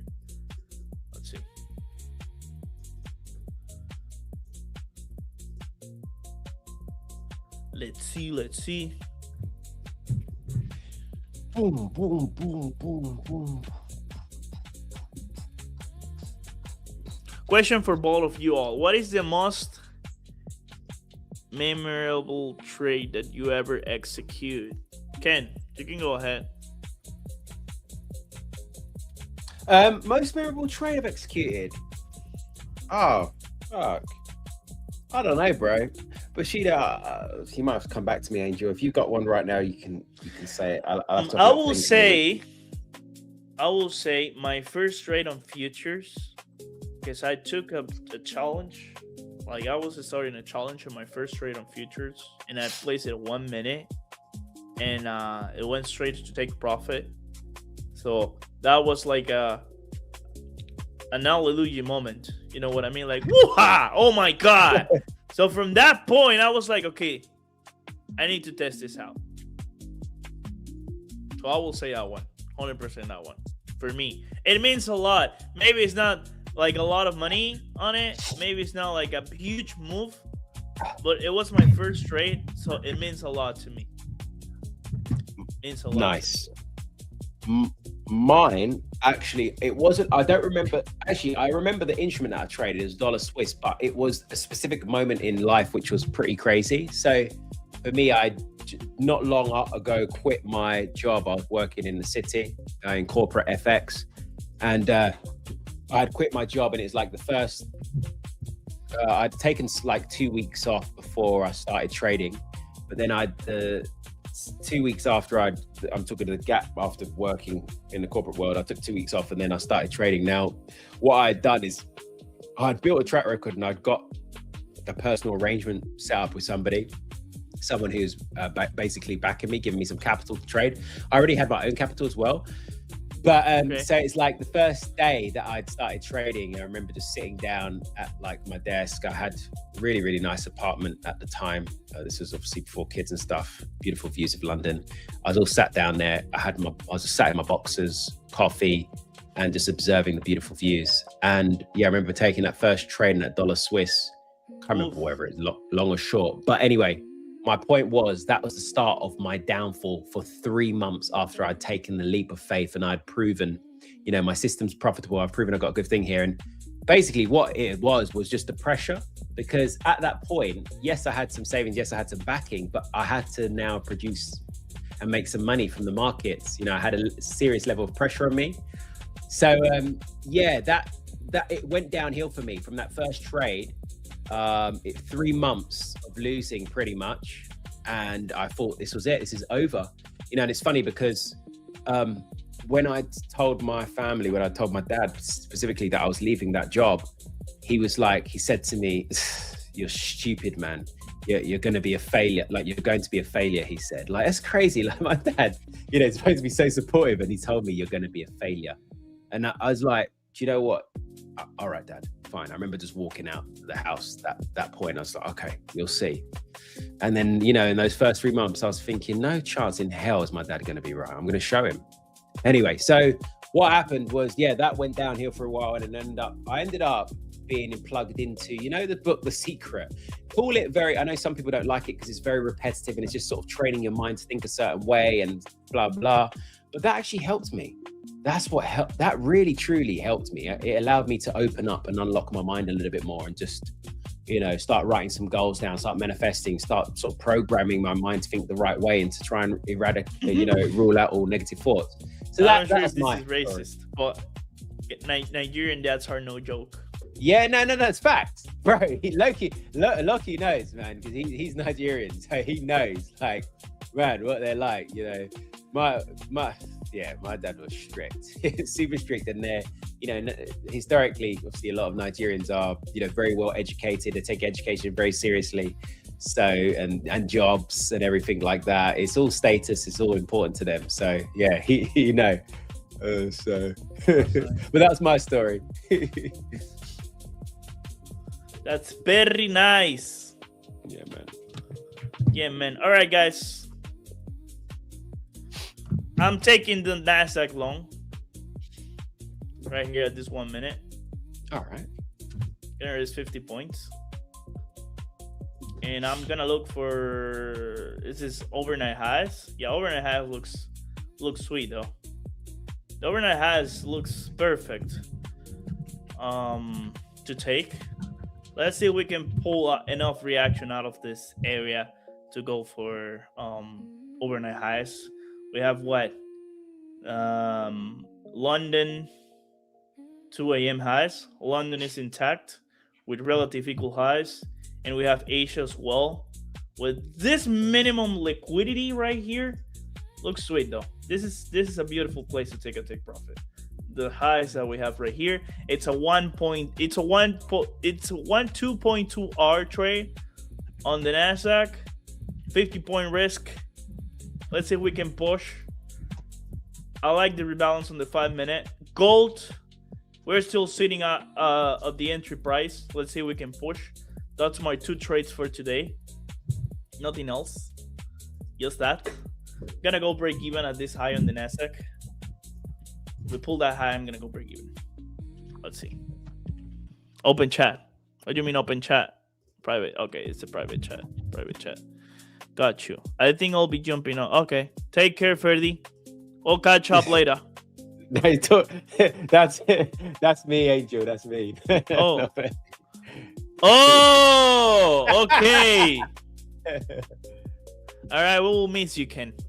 Take care, baby boy. I'll see you tomorrow. If you're gonna jump off. No, you're doing you got your Latin stream, your Spanish stream tomorrow, baby boy. Yeah, I do have Spanish stream tomorrow, guys. So, tomorrow we have Spanish stream, Latam stream. So, if you join tomorrow and you cannot understand, guys, it's because it's Spanish. So, Ken will be back on Wednesday. I'll see you boys and girls on Wednesday, okay? So as I said, watch list at the moment is AUD NZD shorts and looking for euro-dollar longs on after we grab some liquidity, maybe 15, 114.90. Other than that, my fellow brothers and sisters, I'll catch you soon. Take care, Ken. Bye-bye, bro. Love. All right. How are we doing, guys? That was a fair reaction. Now we get back into the gap. We'll see if we can hold for a little, and then okay, cool. For a person as impulsive or joyful as Angel, how do you handle fear or feelings of greed or overthinking before doing an execution of a trade? That's the thing. Like at first, it will be hard, but then you need a model. Once you test out a model in trading, the model that you like to trade every single morning, you have to take notes. You have to journal it. You have to see the same model repeating itself many, many times. Then you only will have confidence. You will lose every single greed feeling, every single overthinking feeling, every single fear of missing out of trades, fear of losing your trades. You will lose it once you have that model and once you trust that model. Because you know it's supposed to work most of the time, right? That's the advantage that you have. And it's always a 50-50, right? Because you go into a trade willing to risk the money of that trade. If it loses, if it goes to stop loss, you're already willing to lose that money. But then over time, when you're developing the edge in the model that you love to trade, it will be easier just to have confidence, and then you won't just care about it. You won't just care about the outcome of the trade. You won't just care about what happened, or you won't even care about getting smacked out on your face on a live stream in front of, I don't know, 200, 300 people, because you already know what you're doing. So you don't really mind, right? Bushido knows. Shout out to Bushido that he's an exceptional trader, and yet he's here actually watching us, having fun on the stream. All right, how's gold doing? Oof, they're heading back lower in gold though. Let's see. Exactly, mate. All right, guys, drop some questions on the chat. Say something. Give me a break. Thanks for that. Low. All right, of course, brother. Of course. Much love. Much appreciated. All right, I have these 0 accounts. I'm eager to pass. I really want to try out the 0 so badly. With this balance, they're so good. So this one is already 3% up, but that one has consistency, so we shall see. Hopefully we can hit the target for today. I really want to reach a max allocation with EA0, which are 3 accounts. So you can actually have 3 200k accounts, performance accounts. All right. Overnight high, then previous swing high at T63. Yeah, looks good because we have previous day high as well, but that will be the external. Into the daily FPG. I'm wondering if as soon as we hit like London or Asia, we might range, right? And I don't want to see that. That's the only thing. I lost my goal long idea. I think when you lose and don't let it ruin your day, it's good mindset to have. Great advice. Yeah, 100%. 100%. A red day doesn't even define you as a trader. A red day has nothing to do with yourself, with your trading. You have to be positive with yourself, right? You have just to bear with you. You're gonna have losing days. You're gonna have losing trades, but that means nothing. That's part of the game, right? I think the breaking point as a trader comes with taking the L, like firmly grasping the L idea and understand that when you're wrong, you're wrong. And the issue comes with being wrong or having a red day, and then just go back to social media, go back to X, and see people winning. And you shouldn't really even care about these people because they trade differently. You can see even good people, you see like great traders, they have a losing day, whereas other traders have like a great day. But it's because their model in that particular day was not good, was not fit, and that's fine. How can I manage risk and control psychology and emotion? Give me a practical and acceptable answer. I will say, if you still don't have a model, if you cannot push yourself yet on it, and I know some people will bash me about this, but then you should stick to one trade a day. Take one trade, take it, journal it, see how you feel, develop your model, and if you do it consistently over a period of time, over a period of 10 trades, 20 trades, you'll feel better. You'll have more confidence. You'll be aware of it, right? Then you won't even care anymore. I will say that's my advice. One trade a day, but why one? Because it's easier to journal your thought process into the morning with one trade. If you have more executions, you'll be lazy to journal all that stuff and take notes. And I can tell because I tried myself. It's just going to be easier to journal one trade. And then you can, of course, see the way you feel, what were your thoughts, what you took the trade. And then you start learning from those mistakes and not making the same mistakes over and over again. All right, guys? What habits or rules you stay disciplined and avoid impulsive trades as when you do break those rules? What punishment do you place upon yourself? Well, it's hard here, at least for me, because I'm streaming every single day. So I'm not like, I cannot allow myself to break the rules. First, because I'm being watched, right? And secondly, because that's not fair to me. At this point, I don't really mind. Like, I wouldn't even mind to break the rules because it makes no sense. Right? It makes no sense at this point because I know if I break the rules, I'm going to lose or going to be less likely to have a profit over time. So it doesn't even make any sense though. Consistency is key. Yeah, always. Always, Gadiel. Always. I have a profitable strategy and I won 7 out of 10. But I lost one trade, then my emotion got a trigger and that's it. Yeah, that's the thing. I think it doesn't matter about the strategy. It matters about your plan and mindset because you can give 10 people the same strategy, but not everyone is gonna make that strategy profitable, right? Not everyone can handle the same way. Not everyone can hold towards the drawdown, hold towards the target, being good with the loss, being good with the wins, all right?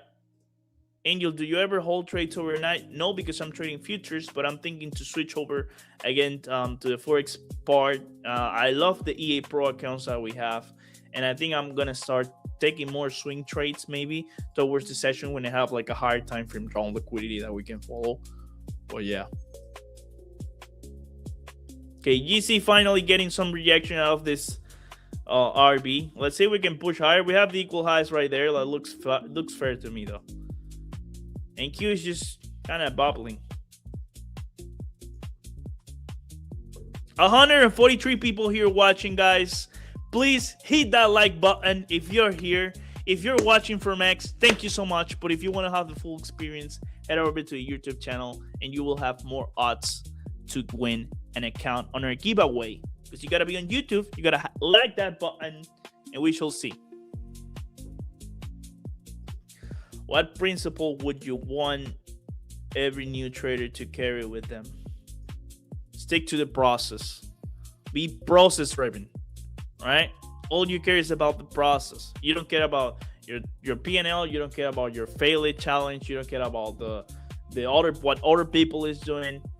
Just stick to the process while you're finding your model, or you're finding the way that you love to trade, the field that you feel comfortable trading. And then one day you'll wake up and you'll have conviction. You'll have confidence to what you're seeing on the charts, and you will never be bothered about losing again. And once that happens, you'll see the difference. You'll see a switch. I have struggled with emotions of losing one thing, and I like to do is closing the chart for at least 5 minutes, and there will always, there's always another trade, and there's always another trading day as well. So it depends, because there's nothing better, right, when you lose in a trade that you were actually happy taking, right?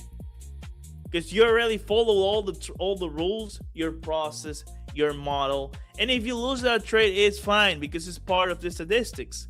But when you have a red day or a losing trade where you have broken your rules, that's when it starts to be more bad. You feel bad. You feel like you did something wrong, because you shouldn't be taking that trade to start with, right?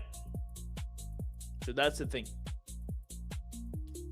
If you like the stream, it makes your trade to go TP. Yeah, that's right, Bushido. If you like the stream and you're in a trade, it's gonna hit take profit. Just so you know, just saying. So you can hold trades overnight in futures. I'm not familiar with futures yet, only CFDs. Correct. You cannot hold trade overnight with futures. Most platforms are gonna close your trades at 4 p.m., which is 1 hour peer to market close. All right.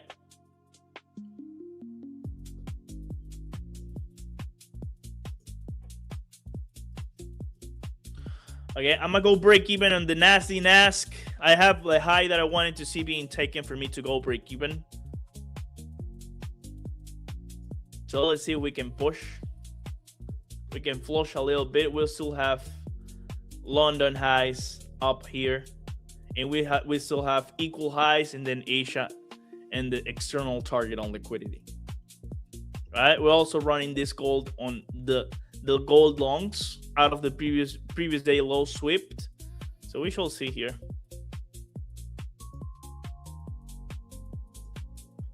So Ferdy saying something on the chat. I find 5. All right. Like in futures, you can't hold through the maintenance period, but you can hold to overnight per se. Yeah. So it's just a time between 5 p.m. and 6 p.m. once the market open. You cannot have trades open during that time. So it's going to be closed automatically in most platforms. And then, of course, if you have like an idea on mind, you can go ahead and take it. I know profitable day will come again, but those rules that I break, the motions that I lose, the discipline didn't follow, that breaks me internally. Hope for getting to be a best as soon as possible. Yeah, it always happen. Even if you're like at a certain point in your trading career, there are days where you're gonna make mistakes. There are days that you're gonna feel like emotional, because you're not a robot, right? You cannot stop feeling, but you will start caring less about the outcome, about trading itself, right? Like, if I ask you something, what if I give you right now $1 million, but you have to stop trading? Would you do it?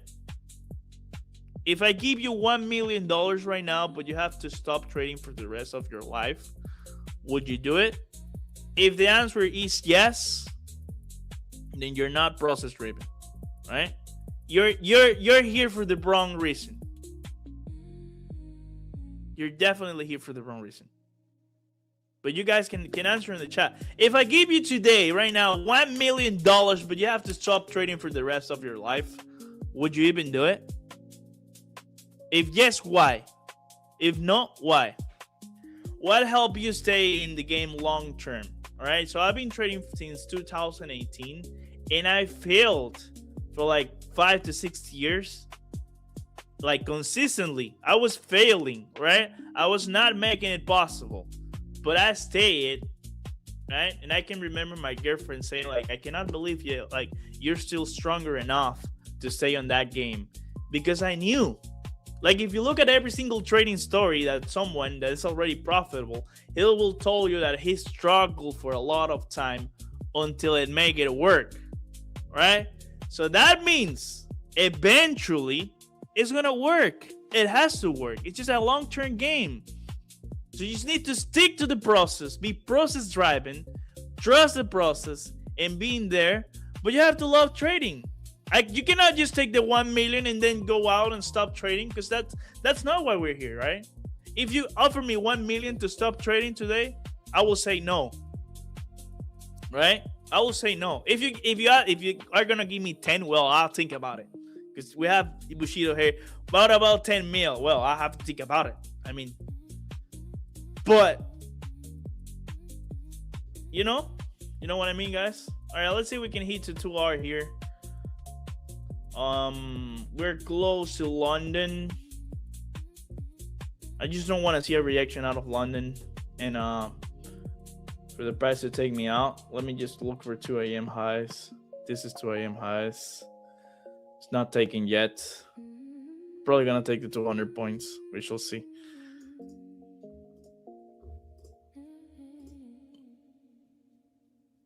No, the freedom from trading is worth more than 1 million. I agree.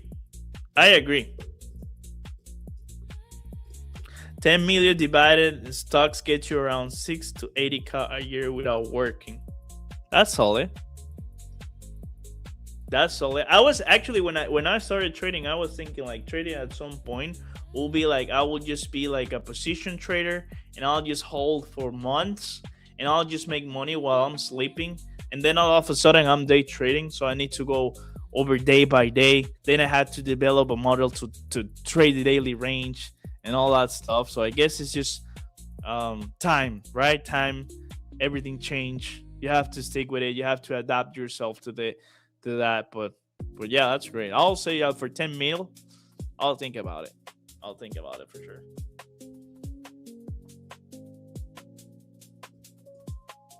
All right, guys. I wanna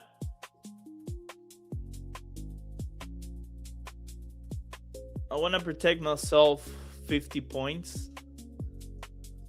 I'm gonna trail this trade for 50 points. I'll take 1 million. Would you take it? You take the 1 million?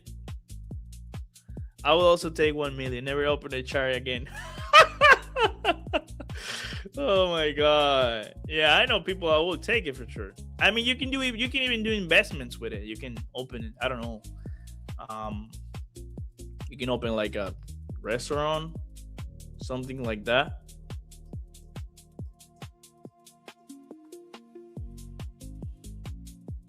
See if we can finally have a push, because we have London right here. I don't want to see a rejection.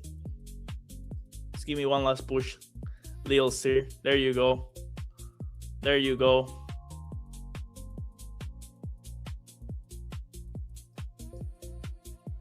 Okay, that's enough, chat. That's enough. There's a trade right here. It's 2R. W's in the chat. W's in the chat. W for Bushido that just locked his daily payout. W's in the chat. Absolutely lit. Gracias a ti por unirte al stream. We have some Spanish folks right here, and that's wonderful. W's in the chat. W's in the chat if you take this one. This was a great trade to take. 100%. And look at this. This is how important the conditions are. Because I was bearish. At the start of this stream, I was bearish, thinking to fill out the weekly opening gap. But what happened? We have a rejection and we have a condition. And the condition was valid to take one side of the range. And this is what we do. This is how we do.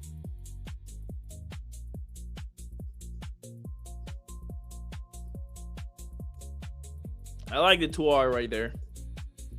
I like the 2R. Congratulations, Bushido has been killing it for like a while now. But seriously, bro, full porting BTC. Okay, so it's time to look at anything else because I'm already done. Let's look at BTC. What are we doing? I had a chart the other day with BTC. What happened? Oh my God. So that's why I don't trade crypto, right? Because I'm getting clapped. Look at this. Look at this. Full porting longs. I don't know, fairly. I don't know. This looks like equal lows, maybe. There's a weird range. Oh my God. I guess there's a lot of things that I need to learn regarding Bitcoin and cryptocurrencies.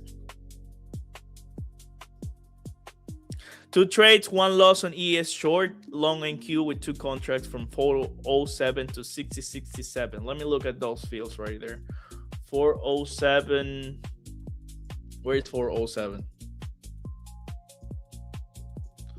407. Oh, that's actually, you got a lower entry than myself. Whoa. Whoa. Nice. Nice. That's a beautiful trade right there. Exactly. Invest in a coffee shop, invest in the rest in the stock market. So you will actually know you cannot invest in the stock market because that's still trading. You might be trading long term, but that's still trading though. You cannot invest in stock market. I'll give you 1 mil and you have to stop every single way of trading, whether it's getting cryptocurrencies, getting stocks, whatever. You have to do normal stuff with your 1 mil.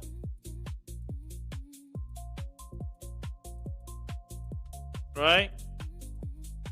Wish I would have waited for confirmation, but happy with the low risk on NQ. I mean, Bushido, you actually locked the daily payout.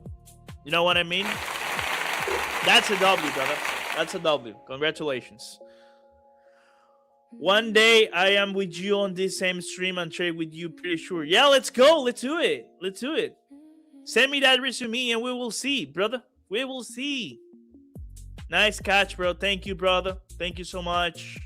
We have a beautiful Monday mood right here. I would just... does giving the money to a financial advisor count? Yes.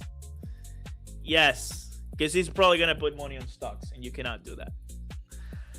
Took short on gold in the New York Open till previous day low. Nice, bro. Nice. I actually took a long on gold as well when we hit previous day low, trading the rejection out of that. Exactly. I'm not touching this account for the rest of the day. No, you should go walk with your dog, get on pipeline, surf some good waves on pipeline. You know what I mean? I'll be on pipeline one day, bro. That's my dream. Actually, it was thought because of my dad. He was using to surf, and he was like, bro, let's go to pipeline one day. That's still my dream. One day, I'll go to pipeline with him. I don't know when. I'm a little bit camera shy before this live, so I want to make more comfortable with the camera. Oh, yeah, it's all... I mean, you have to look at my first live. It's still on the YouTube channel. I was so afraid of Ken and all his macro sauce. I was like, oh, my God, what am I even doing here? Because I'm very technical, right? But then after a couple streams, yet I'm here by myself driving the tension and talking with you guys. All right. I'm trying to go skydiving for my birthday next week. Oh, nice. When is your birthday, bro? Monday? Nice.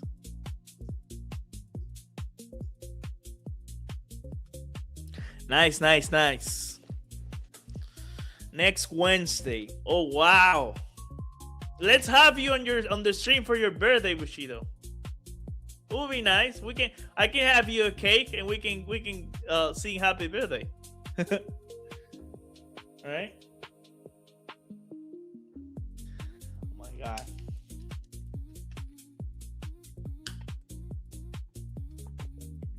Hydratation, guys. Super important to be water hydrated during the session.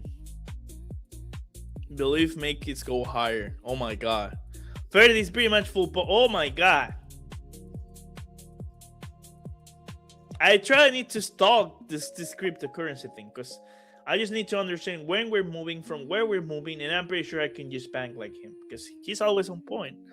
Cake on the stream, yeah, angel cakes. We can have you a cake on the stream. I don't really mind. Look at it. Fairly trade right here. Fairly trade right here, from here to here. Let's see where we're going. Or CTH looks the same. Looks the same as well. Maybe we're just reaching higher to this point. Long angel cakes. Definitely. What are we doing on silver? Kind of like ranging. We took our liquidity right here. Nothing much on silver. We might just get back into the range after this sweep. We have a gap right here. Beautiful NQ longs.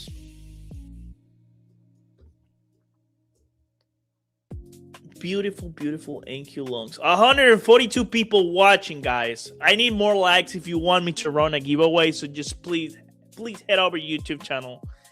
Get on the giveaway. And I'm gonna run actually a dog race with the giveaway that I actually posted yesterday on Discord. I'm not sure if you guys seen the announcement, but I did one yesterday just to bless someone with an account to start this week.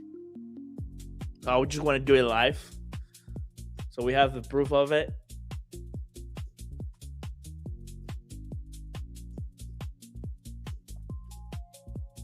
So I'm just gonna wait a couple more minutes so we can do it.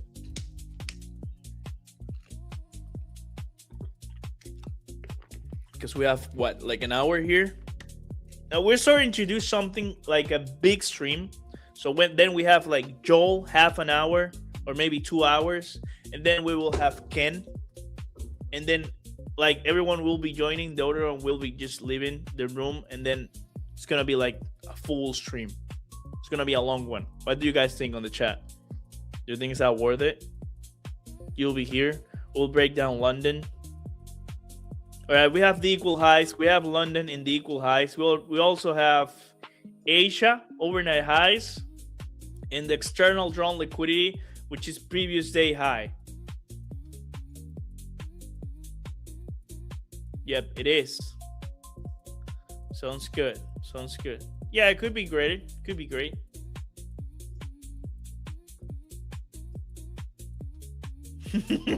Why would you shit your pants, Bushido? Why would you? So, well, if I had to think about how can I improve this trade, because you actually take a look to your winners. Most people just don't just focus on the winner and the losers to improve, but you're not focused on the winners. What you did right and how you can improve that. Like next time, I can just have like a smaller stop, right? Based on the gap that I was using as my entry. Maybe I can have a better entry, a better feel. But I just took the reaction out of this.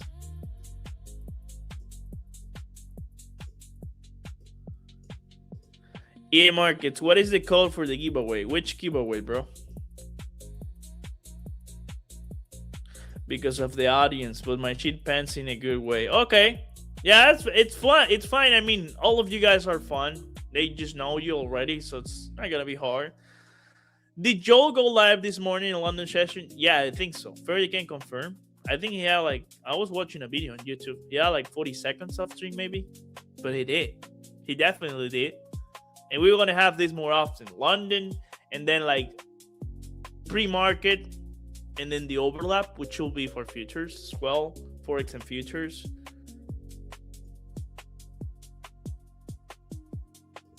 Yesterday giveaway that you posted in announcements, it's already late to get on that giveaway. Not even to count the fact that the code is already on the announcement as well, but it's late to join that one. But you can join the one that I'm going to do for today's stream.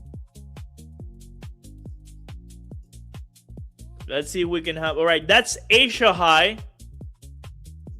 right? That's Asia high, and we have the external drawn liquidity, which is previous day high. Let's see if we can get there. Look at the reaction out of Asia.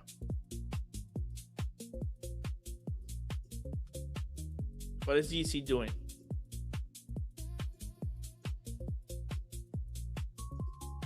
Nice trades. Thank you, brother.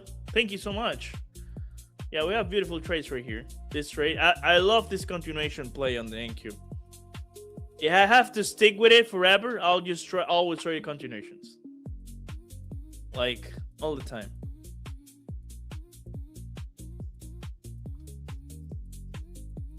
Technically, we tried to go live, but we failed. All right, so we tried to go live during London. We were not able to get it done, but tomorrow for sure we will do it. We will try it. We will see, brothers and sisters. Guys, drop some questions on the chat. You know what? Look at this.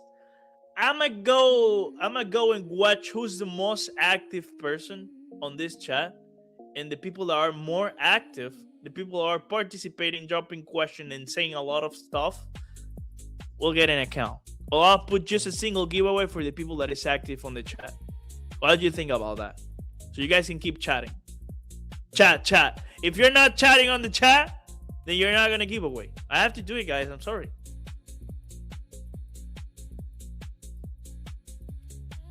Oh, there you go, chat. There you go, Bushido. You can't even participate though, because we'll get it. Yeah, you're always active, brother. How's that even work? You're generous. Yeah, I'm happy to be there. I'm happy you guys are here. Listen to my rant. But don't start spamming. Oh yeah, no spam. Useful chats. Ask a question. Say something. Chat about to blow up. You better blow up, because I'm going to go watch the people who's typing on the chat, and I'm going to give him the account to someone who's very active, to someone that is supportive, someone that is actually going on the chat. Yeah, Neo. All right, let's go. Let's go. I want to see that. Do you use a specific strategy? Yeah, I love to trade continuations. I love to trade pullbacks.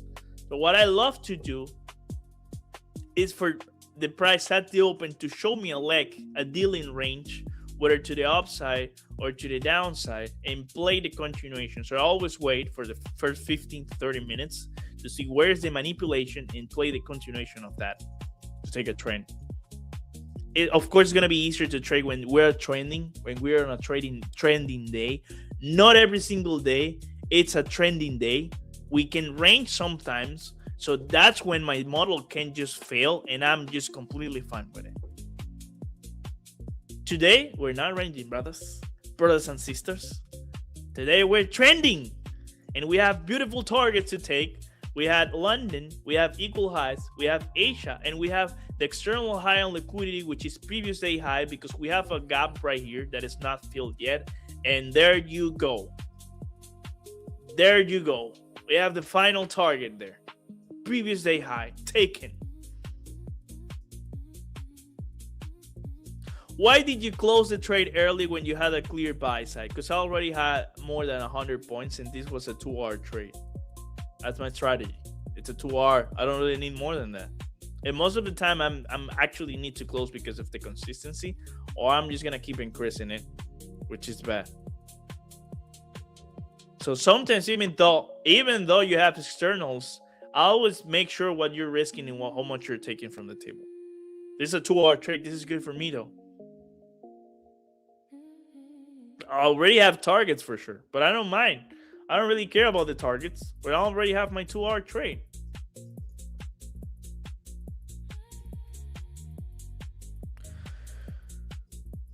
Should we learn always something new, or stick to those that we learn? I mean, if you've already been learning a strategy for some time, you shouldn't be trying to learn something new. You should stick to it and try to make it work. It will be important.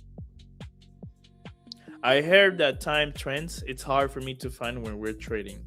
When we're trending, well, you just have to wait a little bit longer until we have a trend set up for the session, like this one.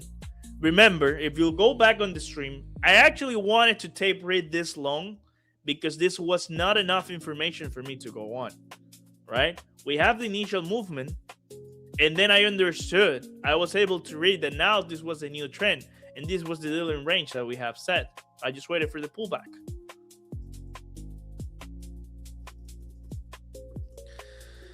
Have you ever traded deep charts and order flow? Never. I know a couple guys that trade order flow and they're very profitable, make a lot of money on it. I have a friend, and they're good. I never tried that one before, and I know it works. I just don't need it, right? I don't need to add more stuff. I just need to stick with it and improve from what I have. You know what I mean? Do you mind a point where you'll say, okay, you're stopping trading, or is it lifelong? I don't know. Because sometimes you can say like trading is stressful, but it depends. It depends. Maybe if I'm like, I don't know. Pedazo de comprita, bro. Gracias, Jain. Thank you, brother. Thank you. You see, more Spanish folks are actually joining the English stream. Tomorrow, we have a Spanish stream. Must be nice closing at the Monday with a W. It's always nice to close today with a W, right? Regardless, if it's Monday, Tuesday, Wednesday, it doesn't even matter. But it's, you know what? It's even better to close the day following your plan. That's even a better way to close the day, following your plan, regardless of the P&L, regardless of the outcome. When I see the charts, it looks like we need to blast these bubbles. Yeah, I don't really understand it because I don't use it, but it's crazy the way they can read the price and all that stuff. Beware of collapse in gold prices, mando. I mean, I took a long. I'm kind of bearish on the high time frame, but we have equal highs right here. So that's what I'm targeting so far on gold. We swept previous day low. We have a reaction. We have the reaction block. And I took the long out of that reaction because I like the way we have the structure right here. If you look at this time frame, we have an IFBG. We have a change the state of delivery. We have more bullish structure coming into the market. It was a good play. It was a fair one, actually. Let's see if we can push. I might close this to 2R just to finish the session. Angel, you mentioned you want to start trading CFD again because of the pro accounts. How are you going to swing that when it's a 2 daily percent cap? Well, I'm not planning to go like big on the risk. And I'll probably, if I'm risking like 1 to 2% of the trade, I'm probably just going to close for today. But if I have a play that is long term, and I know I can book profit, maybe I won't just lock like 2% profit or maximum profit for today. But I'll just lock something and just kept running. It depends on the trade that I'm taking. Because, you know, my trading style is pretty much intraday. And I always play the daily range. But we shall see. I really want to stick to CA Pro accounts. The daily payouts looks great, though. I'm just going to say that they look solid. I miss Publisher a lot and his famous sign, good afternoon. Oh, yeah, we have now a good day, brother. We have now a good day. Who influenced your trading journey the most? How much impact did they have for you? Lastly, if you have words to say to them, what will be those words be? All right, so let me be clear. I failed with trading for 6 years, right? I was trading Forex. I was trading mostly smart money concepts like supply and demand stuff, you know, with ranges. And it was hard for me because I was trying to find something. I was trying to look for high RR. It was a high RR strategy. It was kind of hard to follow because you need to put a lot of time frames and a lot of alignment together. It didn't really work. Of course, I passed like a couple evals, but it was not working. Or actually, I think I just didn't try it enough for enough time until it worked. But it was hard because it was a lot of time, you know, for me watching myself failing on the line. And then I found two guys. I'm not gonna mention their names. There are two guys on the space that they teach IFBGs and a low RR strategy with a high win rate. Right? It was pretty simple, and they could have wider stops, and they can just have like a clear targets to take for the day, and they were just in and out. Right? They had the most amount of impact in my strategy because I understood. In that point, I understood that you don't really need to be right. You don't really need to have a beautiful trade. You don't really need to have the best stop to make money and to make this work. Then I started to take like ugly trades like wide stop loss on trades, and then it started working. I started to see some consistency. So I will say they were actually a really, really, really important part on my trading. And I have to say, if I had to say something, I'll say thank you. Thank you guys. Thank you. Of course, it didn't end there. It's not like they give me a framework to start with, right?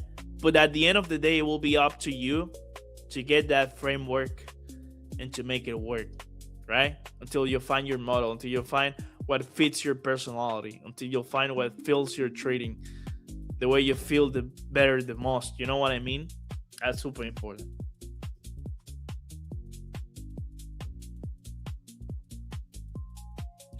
All right, guys, it's time for a duck race. I think it's time for a duck race. I'm just gonna pull the list for yesterday's announcement, and then I'm gonna do another list just for today's stream. I'm gonna do 2 giveaways. The one from yesterday, which is already done, and a new one for today.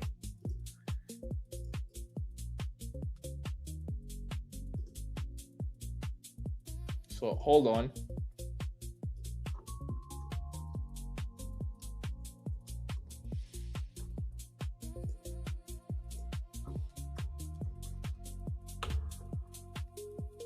Low RR, even negative RR when it is high. Okay, yeah, of course. And I actually know a lot of people are they are trading negative RR when they have like super obvious targets and they're making money and they're making this work. So I think it's just a matter of that.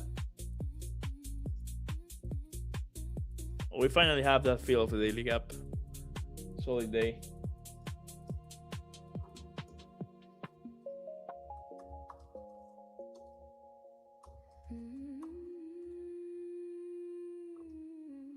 Okay, let me see that list from yesterday.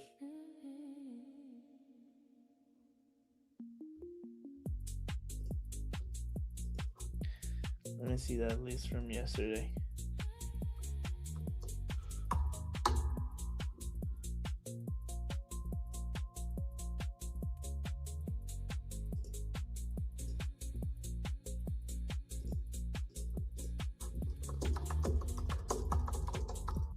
Hold on, guys.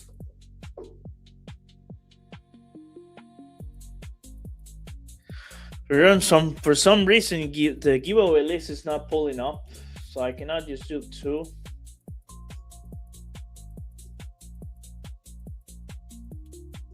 I need to ask someone to check what's going on. This call is taking forever. I'm just gonna go break even. Because it's already 11 a.m. I want to see a nice push out of this area right here. I don't want to see the price going back into the entry again.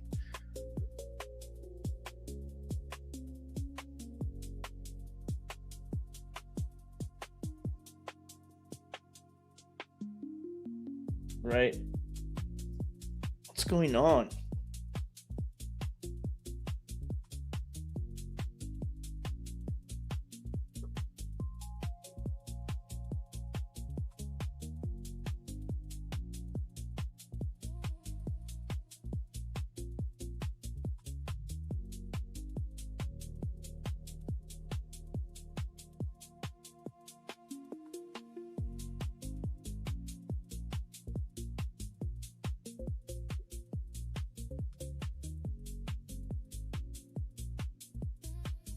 I'll give a release. I'll give it to Kedgel. I mean, it's just today giveaway, but I'm also pulling like yesterday list, which is an announcement that I did yesterday. So I'm trying to put that list as well to run it on stream, and then we can do today's giveaway as well. Mañana tenemos a Marcos Daniel, que es un trader de Argentina, y un trader de Colombia, que su nombre es Juanma Algarra. Son muy buenos traders. Uno opera el price action así en la apertura, el otro le gusta mucho la parte macro, así que va a estar súper interesante esa sesión. My kids go back to school tomorrow. No more fighting all day.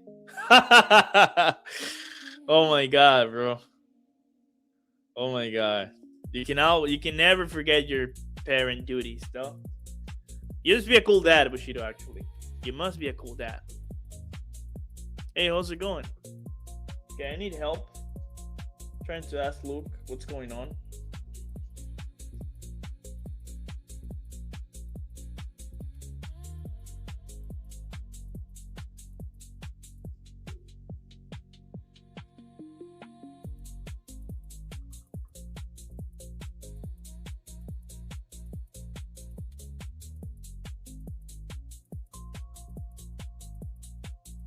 Oof. It's Wednesday already, Angel. What you mean? It's Monday at 10:50 in the morning. Are you going to post in game chat the registration today? Yes, I'm gonna put on the game chat a new giveaway. In a bit. I'm just trying to pull the list from yesterday's announcement, and then I'm gonna do the other stream. They told me I'm a cool dad. My kids love me. I love them, but sometimes you gotta hit them with the tough love.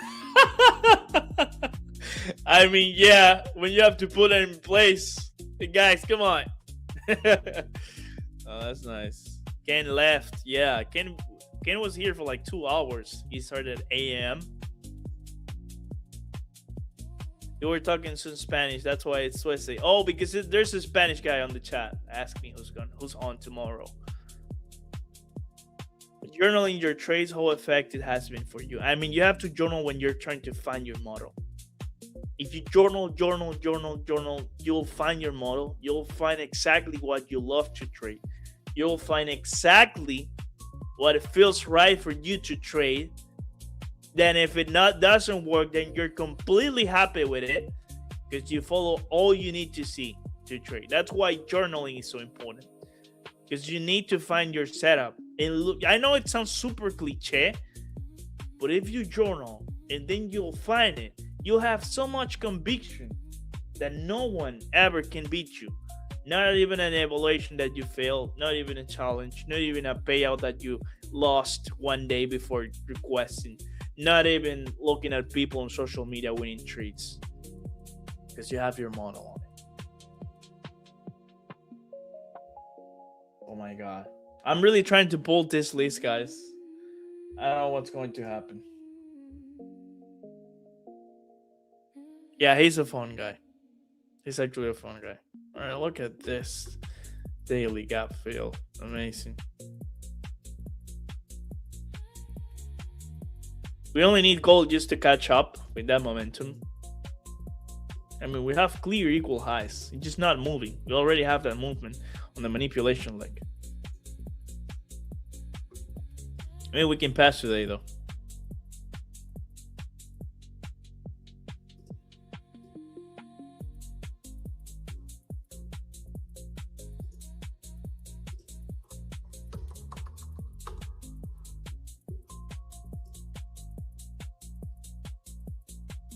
He's like our YouTube mod. Too solid, guys. Yeah, W's in the chat for Bushido. Definitely he's W Bushido.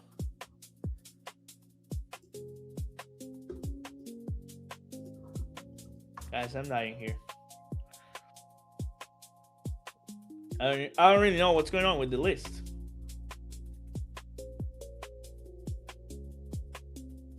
I just don't know.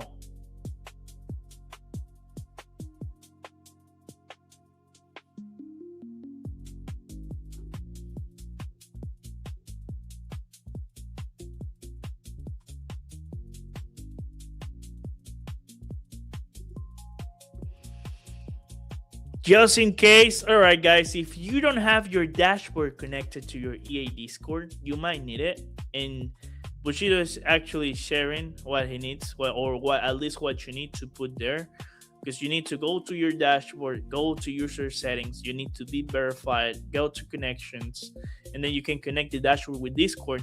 And you can level up on your Discord to have a role, and that's what is going to allow you to participate on the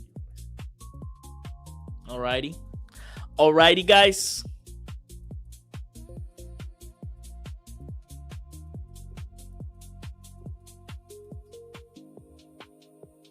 Do you have that text on copy paste? Oof, we're moving higher, boys. We're banking. We're definitely banking. Oof, look at gold. Let's go. Finally, it's moving. We can finally see some moves. Yeah, I'll have to close this at 2 hours because the consistency is going to kill me.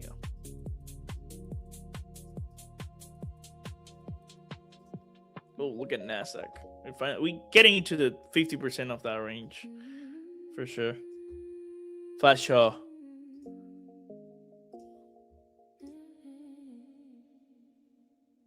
For sure, for sure. Or do you keep a simple journal? Every time I try to do it, I end up writing an essay instead. Takes a lot of time. I mean, you gotta. It doesn't matter if it's an essay or if it's like a short text. You just gotta make sense for you to go back, rewind what happened, see how you can improve, see which mistakes you made, and all that stuff. I think that's the most important thing.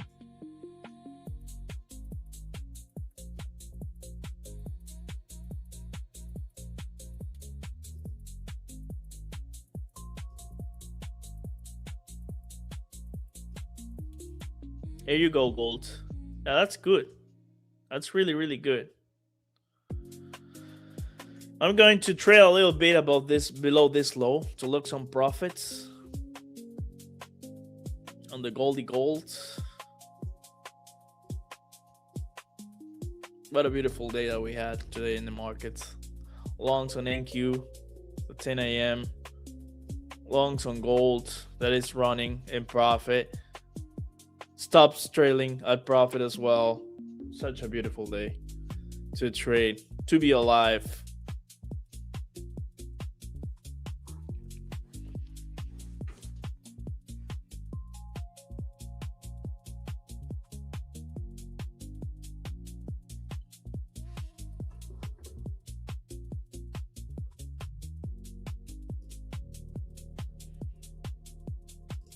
Okay, guys, if this keeps like this, because I'm still waiting, I think I will have to move today's giveaway for tomorrow, and then we will do 2 dog races on tomorrow's stream. But I know this is the English stream, so it's kind of hard unless I'll make it at the PM session. Would you guys down if I just put the stream chat, the giveaway message later today on the PM session, maybe? Yeah, NQ stems straight upward. Yeah, so that we have the gap and we have the rejection. I think it was what? It was like the lower quadrant of the new weekly opening gap. We have then this sweep of the 50%. You just came back higher. Just crazy. Well, it doesn't matter to me. All right, I think I'm just gonna finish the stream here. I'm still trying to pull out the list for the giveaway, but if I don't do it today, I can just do it, send a message later on the game chat. I want to run a giveaway, but I don't have the list to pull it down yet, so I'll just do it one later.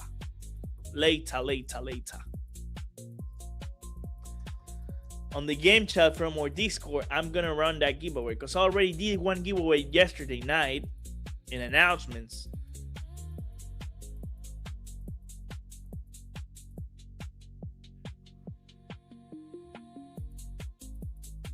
Tell the code now, do it later. If I have a code for later, you'll see it on the chat as well. So don't worry. I'm gonna wait, so I can wait like 50 more minutes. While Golds is trying to play out, I think.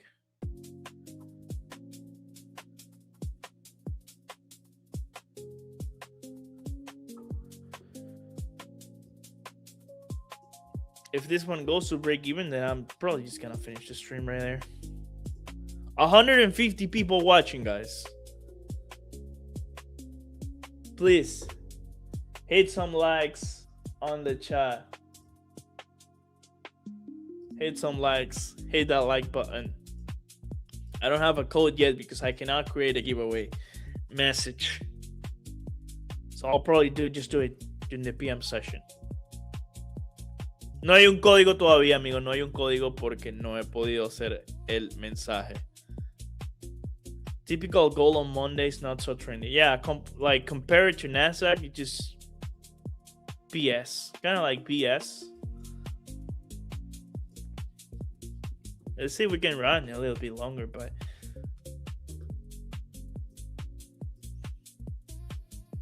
could be better. Definitely could be better.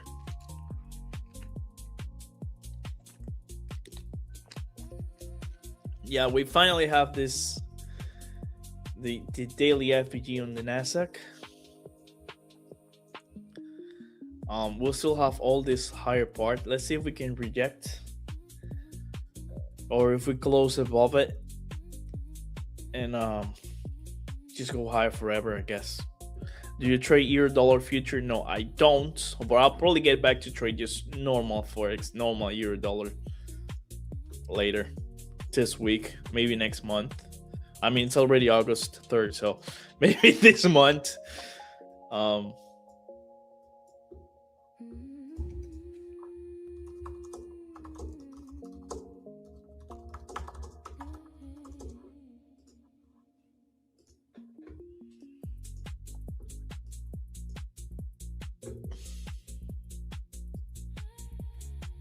What a stream. We also have the gap right here. It's a gap on the 5 minute. You have to look closely. We have that gap on the 5 minute. Look at this.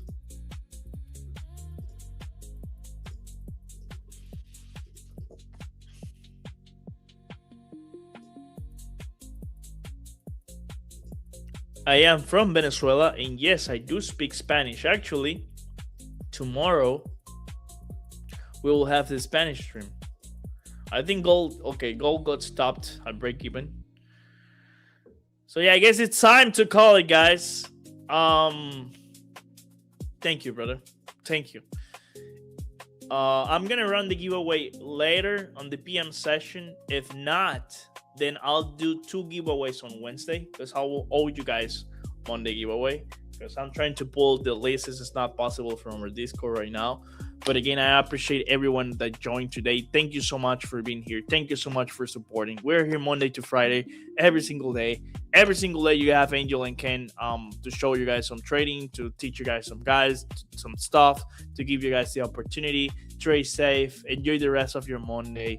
And I'll catch you all later. Okay? Thank you so much. You guys are the best. You guys are the best. W's.